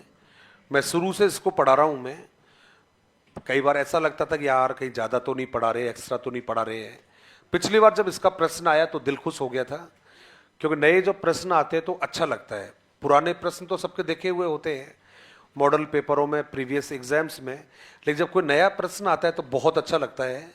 तो हमने केवल इतना सा ध्यान रखना है कि ये जो ब्लूम का वर्गीकरण है इसका सबसे जो नवीनतम संशोधन है ये किसने किया है? तो जवाब रहेगा एंडरसन ने। किसने किया है? एंडरसन ने किया। कब किया? 2001 में किया। और कितने भागों में किया? 6 भागों में किया है। तो 3 ही बात तो याद रखनी है। कौन सा? ब्लूम का वर्गीकरण का सबसे जो नवीनतम संशोधन है कब किया? 2001 में किया है। किसने किया है? एंडरसन ने किया है। और कितने भागों में किया है? 6 भागों में किया है। 3 बात ही याद रखनी है, एंडरसन, 2001 और 6 भाग। अब ये 6 भाग कौन कौन से हैं?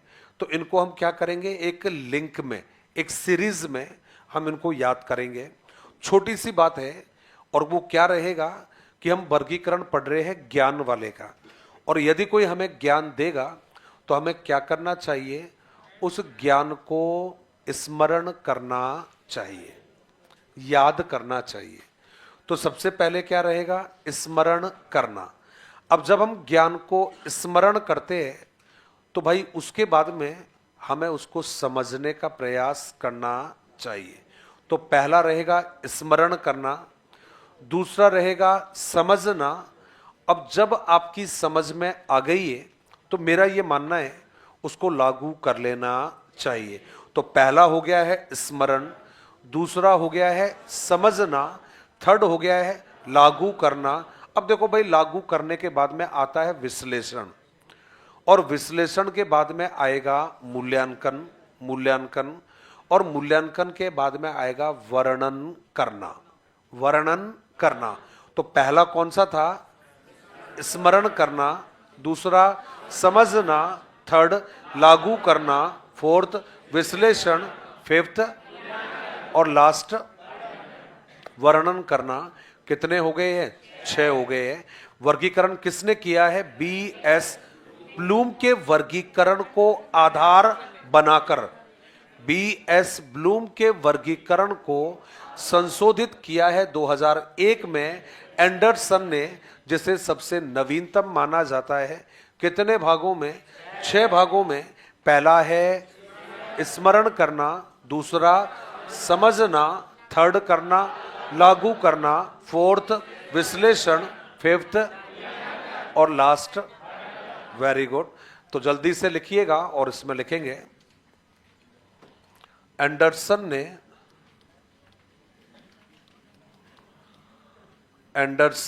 ने ब्लूम की या ब्लूम के वर्गीकी को 2001 में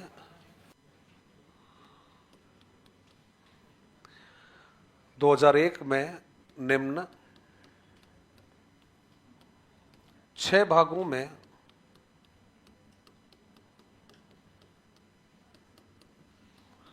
विभाजित किया है, जिसे शिक्षण का सबसे नवीनतम, जिसे शिक्षण का सबसे नवीनतम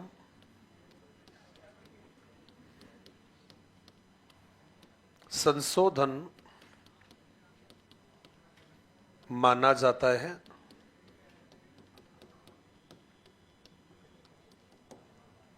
तो अब उसमें पहला जो जवाब है ये आपने सबसे पहले दिया है स्मरण, दूसरा रहेगा सीखना, या जिसको आपने क्या नाम दिया है? समझना। तो आप समझना इसको लिख दिया है। फिर कहा है लागू करना, लागू के बाद में अगला जवाब आ जाएगा, और उसको क्या नाम दिया है आपने? तो विश्लेषण, मूल्यांकन,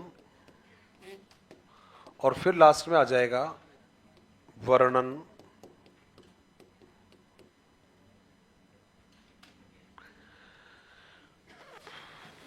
फिर अगला आ जाएगा वर्णन करना।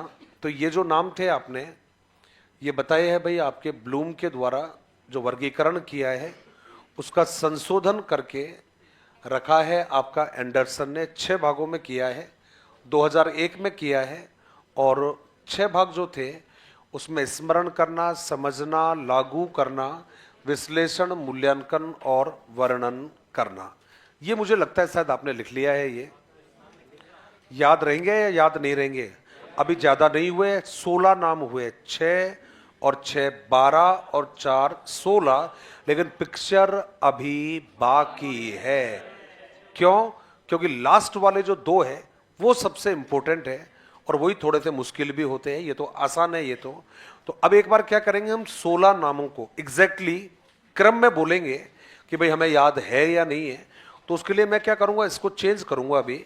तो अब मुझे बताइए कि पहला हम कहां से स्टार्ट करेंगे? सबसे ब्लूम से स्टार्ट करेंगे। अभी रह गए आप? ये कहां चला गया यार? ये कहां सदमे में डाल दिया आप लोगों ने ये? अच्छा, रुकता ही नहीं है ये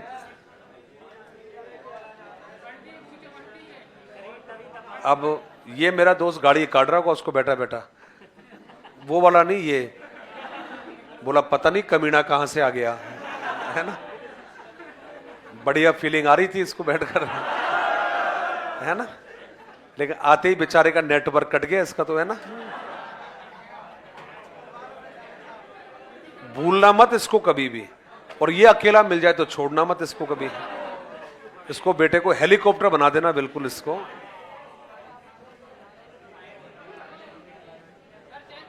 कर दिया। तो पहला कौन सा था ब्लूम का? ज्ञान, दूसरा बोध, तीसरा, चौथा, पांचवा और छठा। और यदि हम पहले बात करते हैं RCEM का, पहला, दूसरा, तीसरा और चौथा। अब यदि एंडरसन का पहला बात करेंगे तो दूसरा, थर्ड, चौथा, पांचवा और छठा। अब 12 नाम बचे हैं, केवल कितने? 12 नाम बचे हैं, और 12 नाम होते ही अपना काम कंप्लीट हो जाएगा ये। तो नेक्स्ट जो लाइन है उसमें हम हेडिंग बनाएंगे और उसमें लिखिएगा भावात्मक।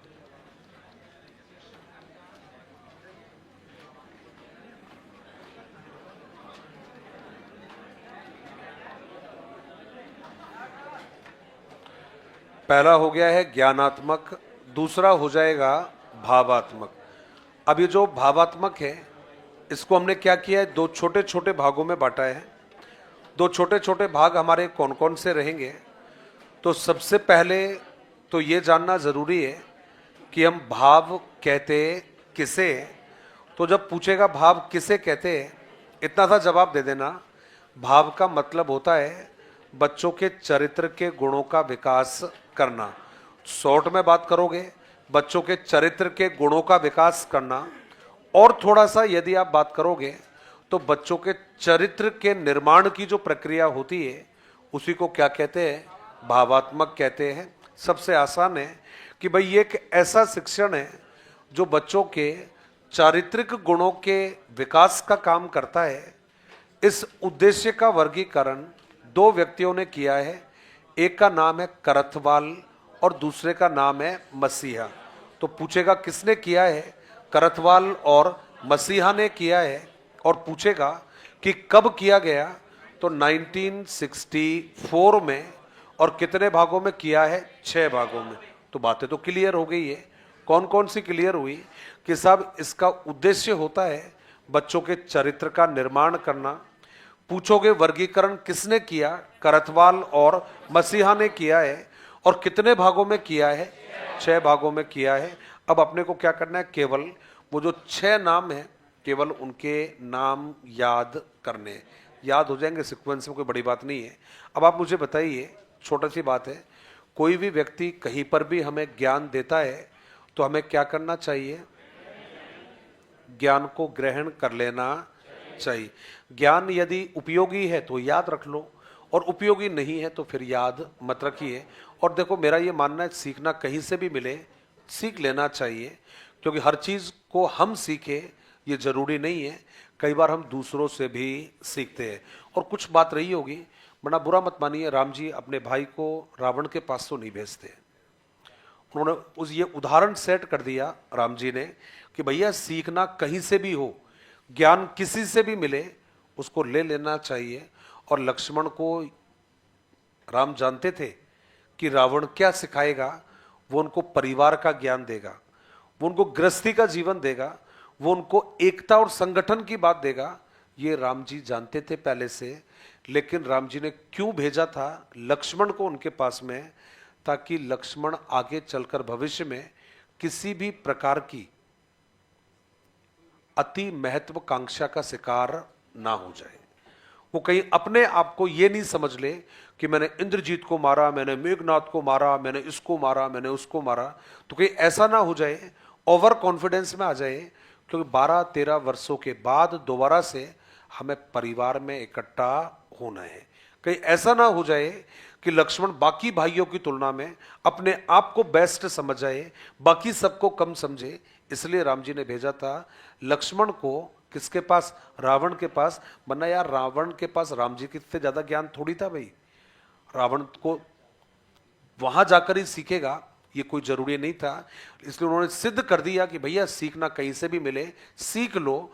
और जब कोई आपको सिखाता है तो तुरंत काम की चीजें हो तो उनको ग्रहण कर लेना चाहिए। तो पहला हो गया ना ग्रहण करना। अब ग्रहण को उसने बोला था आग्रहण, ग्रहण भी बोलोगे ठीक है। पहला है ग्रहण या आग्रहण, और दूसरा जो जवाब रहेगा वो रहेगा अनुक्रिया। ज्ञान को ग्रहण करोगे तो उसके हिसाब से आपको काम करना पड़ेगा, और उसे आपने क्या नाम दे दिया है? आपने दिया है अनुक्रिया। और अनुक्रिया का मतलब है जिस कार्य को आप कर रहे हो उसको क्या नाम दे दिया है? अनुक्रिया। और दोस्त, जिस काम को हम करते हैं हमें उस काम का सम्मान करना चाहिए। आप पढ़ते हो, आप किताबों का सम्मान करते हो, करते नहीं करते? अभी आपके बैग इतने सारे रखे हैं, ये इन बैगों में किसी का गलती से भी पैर टच हो जाता है, किसी का भी हो, आप तुरंत यूं करते हो ना? ये सम्मान है। ये क्या है? सम्मान है। तो जिस काम को हम करते हैं उस काम का हमें क्या करना चाहिए? सम्मान करना चाहिए। तो पहला आग्रहण, दूसरा अनुक्रिया, और थर्ड अनुमूल्यन। क्या होगा? अनुमूल्यन। अनुमूल्यन का मतलब होता है उसके महत्व को देना, उसे महत्व देना। और जब हम किसी को महत्व देना स्टार्ट कर दे, उससे हमारी एक समझ बनती है, उस समझ को कहते हैं प्रत्ययीकरण। क्या कहते हैं? प्रत्ययीकरण। तो पहला हो गया है आपका आग्रहण, दूसरा अनुक्रिया, तीसरा हो गया अनुमूल्यन, और चौथा हो गया प्रत्ययीकरण। प्रत्ययीकरण का मतलब होता है अनुभव मिलना, समझ मिलना। अब आप मुझे बताइए, अनुभव जब हमें मिलते हैं तो हम अनुभवों को क्या करते हैं भाई? जब हमें कहीं से अनुभव मिलते हैं हम क्या करते हैं? अनुभवों को संभाल के रखते हैं, इकट्ठा करके रखते हैं, व्यवस्थित करके रखते हैं, और उसी को कहते हैं व्यवस्थापन कहते हैं। व्यवस्थापन। और जो व्यक्ति अपनी लाइफ में मिलने वाले अनुभवों को संभालना स्टार्ट कर दे, समझ जाना उसके चरित्र का निर्माण हो गया है। तो पहला कौन सा था? आग्रहण, अनुक्रिया, अनुमूल्यन, प्रत्ययीकरण, व्यवस्थापन, चरित्र का निर्माण। ये शुभ काम किया था 1964 में। कब किया था? 1964 में दो व्यक्तियों ने, कृतवाल और मसीहा। किसने भाई? कृतवाल और मसीहा ने। कितने भागों में? 6 भागों में। पहला कौन सा? आग्रहण, दूसरा अनुक्रिया, तीसरा अनुमूल्यन, चौथा प्रत्ययीकरण, पांचवा व्यवस्थापन, और छठा चरित्र का निर्माण। जल्दी से स्टार्ट हो जाइए। हेडिंग बना दिया है आप लोगों ने और उसको जवाब दे दिया है आपने।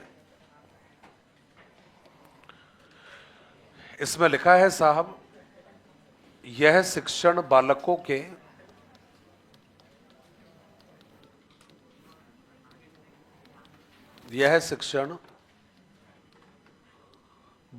के भावात्मक गुणों, कॉमा करके हमने लिखा है चरित्र निर्माण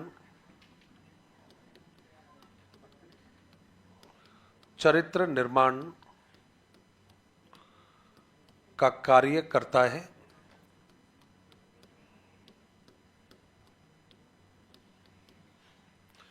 चरित्र निर्माण का कार्य करता है।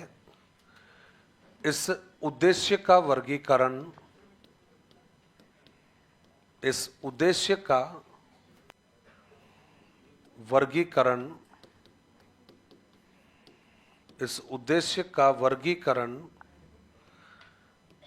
चाहे करथवाल लिख देना चाहे कृथवाल लिख देना भाई, कृथवाल, फिर मसीहा। कृथवाल मसीहा ने 1964 में निम्न 6 भागों में किया। अभी जो निम्न 6 भाग है भाई, इसमें कौन कौन से नाम आते हैं? तो पहला नाम दे दिया है आपने आग्रहण, दूसरा नाम हो गया है अनुक्रिया, थर्ड हो गया है अनुमूल्यन। मैं रिपीट कर रहा हूं भाई, नंबर जरूर डालना इनके आगे। अनुमूल्यन, फिर आएगा प्रत्ययीकरण, फिर रहेगा व्यवस्थापन, और व्यवस्थापन के बाद में हो गया है चरित्र का निर्माण। इंपॉर्टेंट है, नो डाउट, परीक्षा में आने के लायक है, आप इनको थोड़ा सा याद रखिएगा। अब तक सबसे ज्यादा यही पूछा गया है भावात्मक वाला। आग्रहण, अनुक्रिया, अनुमूल्यन, प्रत्ययीकरण, व्यवस्थापन और चरित्र का निर्माण, ये भाई 6 नाम हो गए आपके।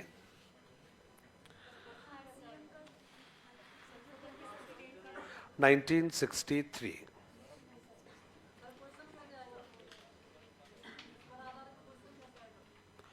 कैसे भी आ जाएगा, कैसे भी आ जाएगा, प्रश्न का क्या, कैसे भी आ सकता है वो।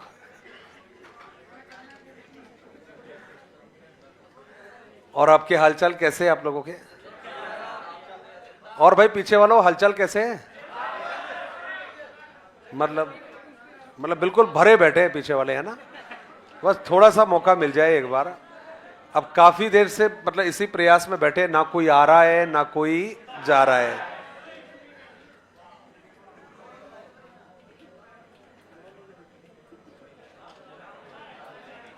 इसमें क्या रहेगा, एक तो सीक्वेंस वाला आता है, क्रम वाला आता है। एक क्या करता है, डायरेक्टली पूछ लेता है कि कौन से वाले उद्देश्य का वर्गीकरण किसने और कब किया है। एक क्या करते हैं कि थोड़ा सा जो स्टैंडर्ड प्रश्न ज्यादा आ रहा है, वो क्या करेगा, आपको प्रश्न पूछेगा कि निम्न में से कौन सा ज्ञानात्मक उद्देश्य से संबंधित वर्गीकरण का पद नहीं है। तो अब उनमें से क्या करेगा, उन 4 में कोई इधर से एक नाम दे देगा आपको, फिर आपको पहचान करना है कि ज्ञानात्मक का वर्गीकरण कौन सा नहीं है। अब ये भावात्मक में भी पूछा जा सकता है, भावात्मक में कोई ज्ञानात्मक का दे देगा या भावात्मक में कोई क्रियात्मक का दे देगा। तो ये अपने को क्या करना है, केवल ये नाम याद रखने हैं इनके कि भाई कौन से वाला कौन से ने विद्वान के द्वारा किया है। लास्ट जो नाम है उसमें आप लिखेंगे क्रियात्मक। लास्ट जो नाम है वो रहेगा आपका क्रियात्मक उद्देश्य। ये लास्ट नाम है आपका, और इस लास्ट नाम को आपने क्या नाम दे दिया है, क्रियात्मक उद्देश्य। अब क्रियात्मक जो उद्देश्य है आपका, देखा जाए तो भाई इसका जो मामला है, उद्देश्य लिख दो, शिक्षण लिख दो, एक ही बात है। तो अब आपने कहा कि सर ये जो ज्ञानात्मक के बाद में भावात्मक और भावात्मक के बाद में जो क्रियात्मक है, सर ये करता क्या है, ये एक लाइन में जवाब है इसका। और एक लाइन में जवाब क्या दोगे कि साहब ये बालकों के क्रियात्मक या कौशलात्मक पक्ष की जांच करता है। एक ही लाइन में जवाब है, और वो एक लाइन में जवाब क्या रहेगा कि साहब ये बालकों के क्रियात्मक या कौशलात्मक पक्ष की जांच करता है। अब आप कहोगे सर क्रियात्मक किसे कहते हैं, कौशलात्मक किसे कहते हैं, तो जवाब रहेगा कार्य करने की कुशलताएं। कार्य करने की जो कुशलताएं हैं, कार्य करने की जो निपुणताएं हैं, उन्हीं को क्या कहा जाता है, तो जवाब है आपका क्रियात्मक कहते हैं। आप बहुत अच्छा लिखते हो, क्रियात्मक है। हो सकता है कि आप बहुत अच्छा डांस करते हो, क्रियात्मक है। हो सकता है आप बहुत अच्छा प्रयोग करते हो, क्या हो जाएगा ये, भाई साहब आज एक सुबह लड़की ने क्या डांस दिखाया, सच्ची कह रहा हूं, क्लास में, रियली में। कोई पंजाबी सॉन्ग था कोई, मुझे याद नहीं आ रहा वो, मेरे को बड़ा अच्छा लगा। लेकिन अच्छा क्यों लगा, अच्छा इसलिए लगा क्योंकि आज तक हम लोगों ने, हमने कहा ना कि अपन किसी से कम थोड़ी है, हमने आज तक मेडिकल साइंस की स्टूडेंट्स को क्लासों में नाचते हुए देखा है, रील्स के माध्यम से। तो ऐसी कोई क्लास में बात चली कोई कोई कोई क्लास में बात चली कोई, और नहीं बसंती कोई नहीं है यहाँ पर। और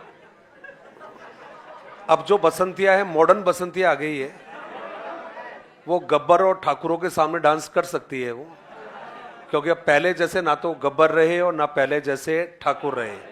ठाकुर भी आ रहे तो बेचारे, आपको पता है, बिना हाथों वाले आ रहे, तो उनसे ज़्यादा कोई रिस्क रहता नहीं है। तो ऐसी कोई बात चली कोई न्यू ईयर को लेकर, मैं तो कुछ बोला भी नहीं, मैं तो क्लास को पढ़ाने ही गया था स्टार्ट करने, पता नहीं कहाँ से क्या बात स्टार्ट हुई, तो पता नहीं कुछ डांस वांस की बात आई, तो मैंने कहा कौन करेगा डांस, तो वो लड़की जो थी वो हंसने लग गई बीच में बैठ के। तो अपनी तो आदत है, मैं कहा आओ, है क्या ख्याल है भाई आपका, बोल देना चाहिए। तो उसने कहा कि पक्का, मैं कहा थारी भली हो, और क्या कमी रह गई है, मैंने कहा आजा। अब वो आ गई भाई, मैं कहा यार कमाल है। अब यहाँ जो वो डीजे वाले बाबू बैठते हैं, है ना, अभी यहाँ पर नहीं है वो, तो यहाँ जो डीजे वाले जो बाबू बैठते हैं, उस डीजे वाले बाबू ने मना कर दिया, है ना। तो मैं कहते कि यार अब यहाँ पर दो व्यक्तियों की और तीसरे पक्ष की इज्जत दांव पर लग गई है भाई, है ना। एक मैं, एक मोहतरमा जो तशरीफ लेकर आई है, और तीसरा, अरे जनता जनार्दन, कैसी बातें करते हो, दर्शक कैसे बन गए आप लोग, जनता जनार्दन। और मैं कहा देखो भाई, इतिहास गवाह है, जहां ये तीन पक्ष मिल जाते हैं वहां तो क्रांतियां ही होती है। तो मैं कहा देख अब तो दिखाना ही। और भाई साहब जो डांस हुआ, यार मुझे याद नहीं है वो कौन सा गाना था, डांस था, शायद रील बना दी होगी तो डाल भी दी होगी मेरे ख्याल से, मुझे नहीं पता कि डाली है नहीं डाली है। नहीं वो बाजरा नहीं बोया था,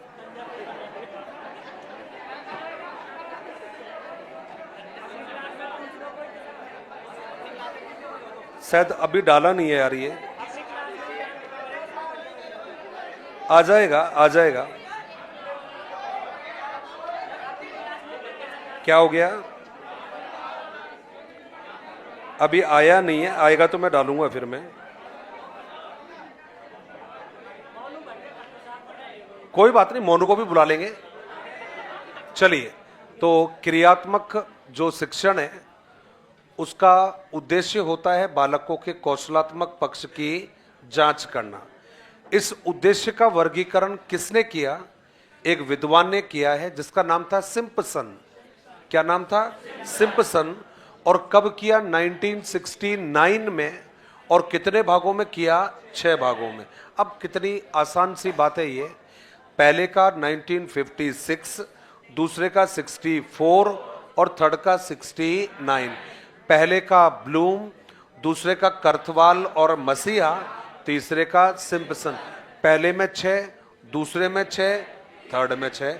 अब इसमें यह है कि भाई कौन से होते हैं, तो इन्होंने पहला जो नाम बताया वो था उद्दीपक। पहला नाम क्या बताया, उद्दीपक। उद्दीपक वो होता है जो हमें कार्य करने के लिए तैयार कर देता है। उद्दीपक वो होता है जो हमें कार्य करने के लिए तैयार कर देता है, उसे उद्दीपक कहते हैं। और उद्दीपक का कोई उदाहरण याद है क्या आपको, क्या उद्दीपक का कोई उदाहरण, कोई एक?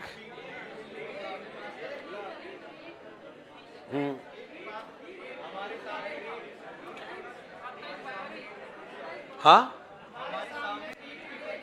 आपके सामने रीट की परीक्षा।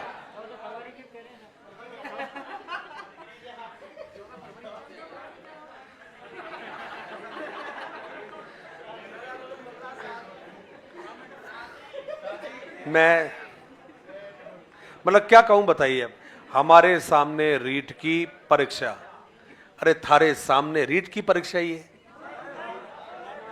चलिए, नेक्स्ट लिखा आपने, और लिखा साहब इसके द्वारा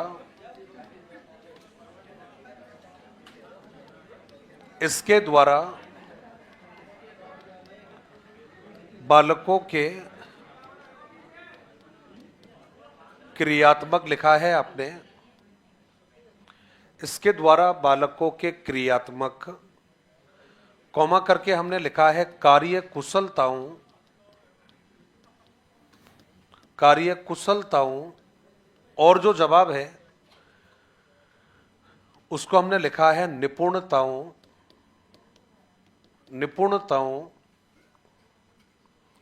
क्रियात्मक, फिर कार्य कुशलताओं, फिर निपुणताओं का विकास किया जाता है,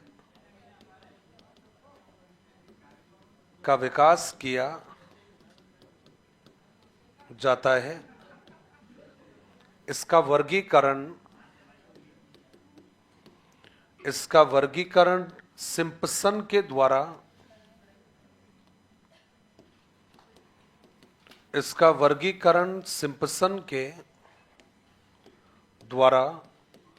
और भाई सिम्पसन के जो द्वारा इसका वर्गीकरण कब किया था? 1969 में। कितने भागों में? निम्न 6 भागों में किया। निम्न 6 भागों में किया।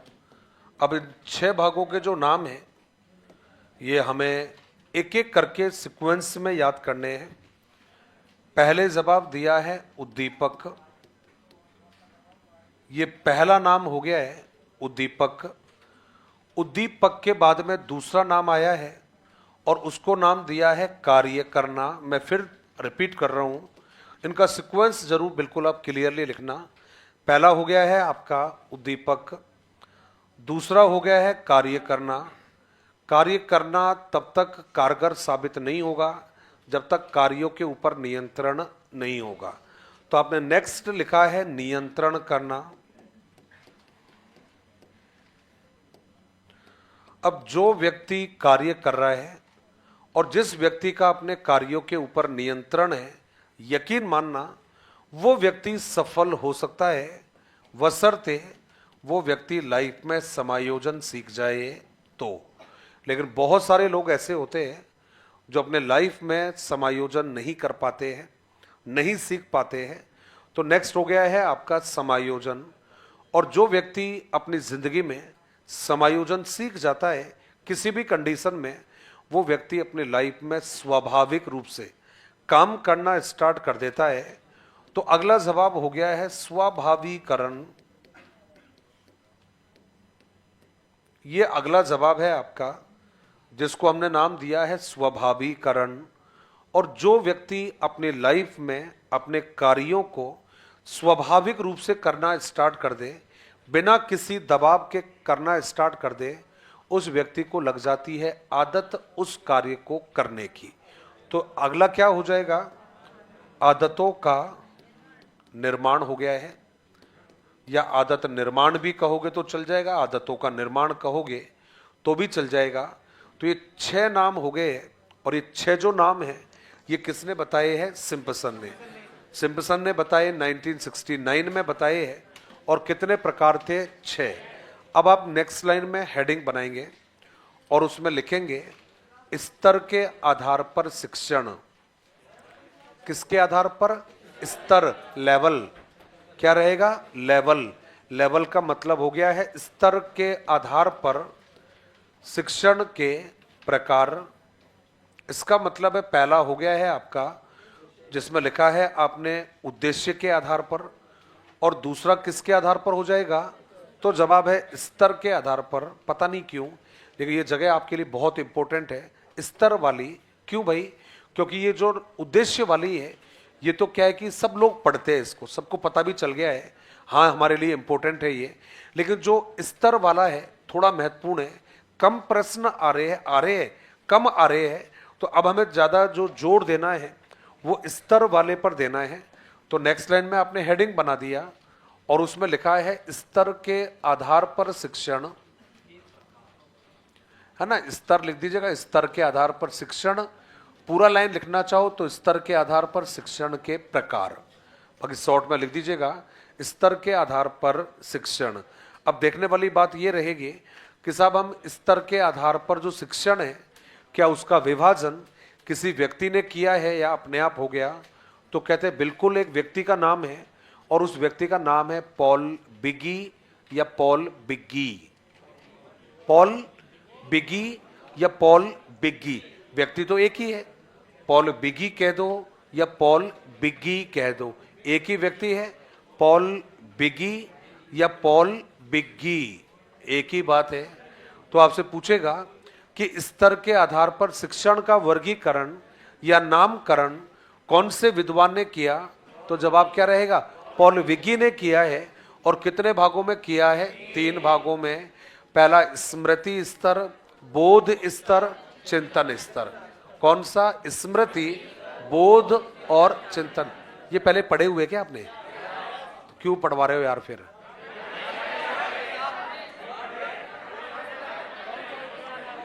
अभी तो आपने हां बोला, तुरंत यू टर्न कर गए।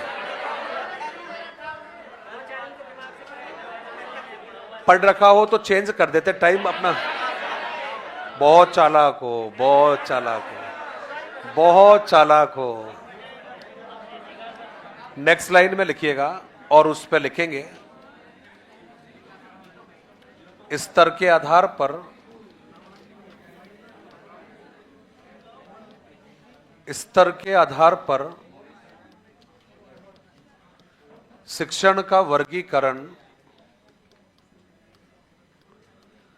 शिक्षण का वर्गीकरण कॉमा करके नामकरण,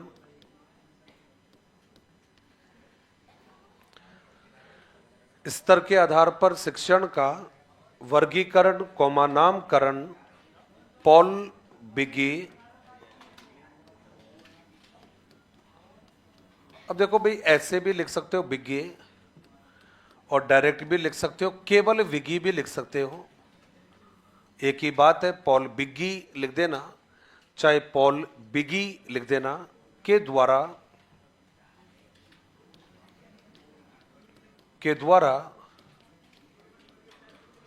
निम्न 3 भागों में किया। अब ये जो 3 भाग है, ये कौन कौन से होंगे? तो भाई देखिए, इन 3 भागों में आपको एक एक करके जो नाम है वो नाम हमने लिखे हैं। अब ये जो नाम है आपके, ये कौन से आपने बताए हैं?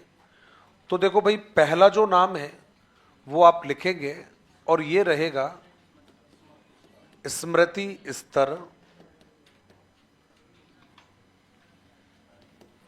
पहला हो गया है स्मृति स्तर, बहुत आसान, लेकिन एग्जाम के मतलब की बहुत सारी चीजें है ये, और यहां से फ्रीक्वेंटली आपकी जो परीक्षा है उनमें प्रश्न पूछा जाता है। तो ये पहले नंबर पर आ रहा है ये, इसलिए इसको कहा जाता है शिक्षण का प्रथम स्तर कहा जाता है। क्या कहोगे? शिक्षण का प्रथम स्तर कहोगे। और कहते हैं कि भाई इसी के बाद, इसके बाद में बाकी जो स्तर है उनका विकास होता है, इसलिए इसे कहा जाता है शिक्षण का आधारभूत स्तर। चूंकि इसका उद्देश्य केवल बच्चों को ज्ञान देना, सूचना देना, जानकारी देना, केवल पाठ्यक्रम पूरा करवाना, अब चाहे बच्चे की समझ में आए चाहे नहीं आए, इसलिए इसे कहा जाता है शिक्षण का निम्नतम, और शिक्षण का, जी हां, न्यूनतम स्तर कहा जाता है कौन से वाले को? स्मृति। अब नाम कौन से हुए हैं? निम्नतम, प्रथम हो गया है, आधारभूत हो गया है, और काम क्या करता है? ज्ञान, सूचना और पाठ्यक्रम को प्रदान करवाना। तो बस 2 लाइन लिख देते हैं और उसमें लिख दीजिएगा साहब, यह है शिक्षण का, यह शिक्षण का प्रथम, यह शिक्षण का प्रथम स्तर है, जिसका उद्देश्य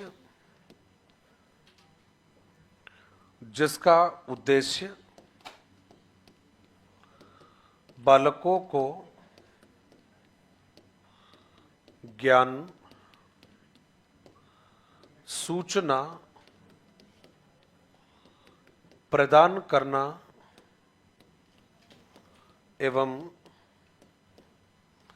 पाठ्यक्रम को पूर्ण करना, पाठ्यक्रम को पूर्ण करना होता है। इसलिए इसे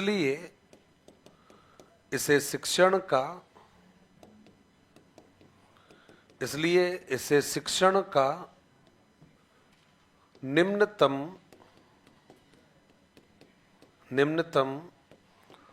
कॉमा करके आधारभूत स्तर कहते हैं, जिस पर आधारित, ये लाइन इंपोर्टेंट करके नोट कर देना जो लिखवा रहा हूं अभी, जिस पर आधारित प्रतिमान का निर्माण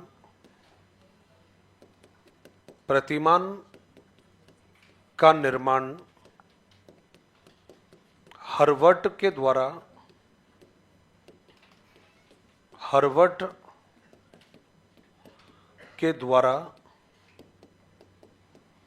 किया गया।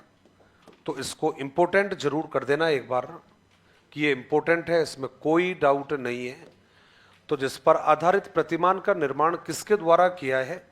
हार्वर्ड के द्वारा किया है। आगे की बातें कल करते हैं। धन्यवाद। जय हिंद, जय भारत।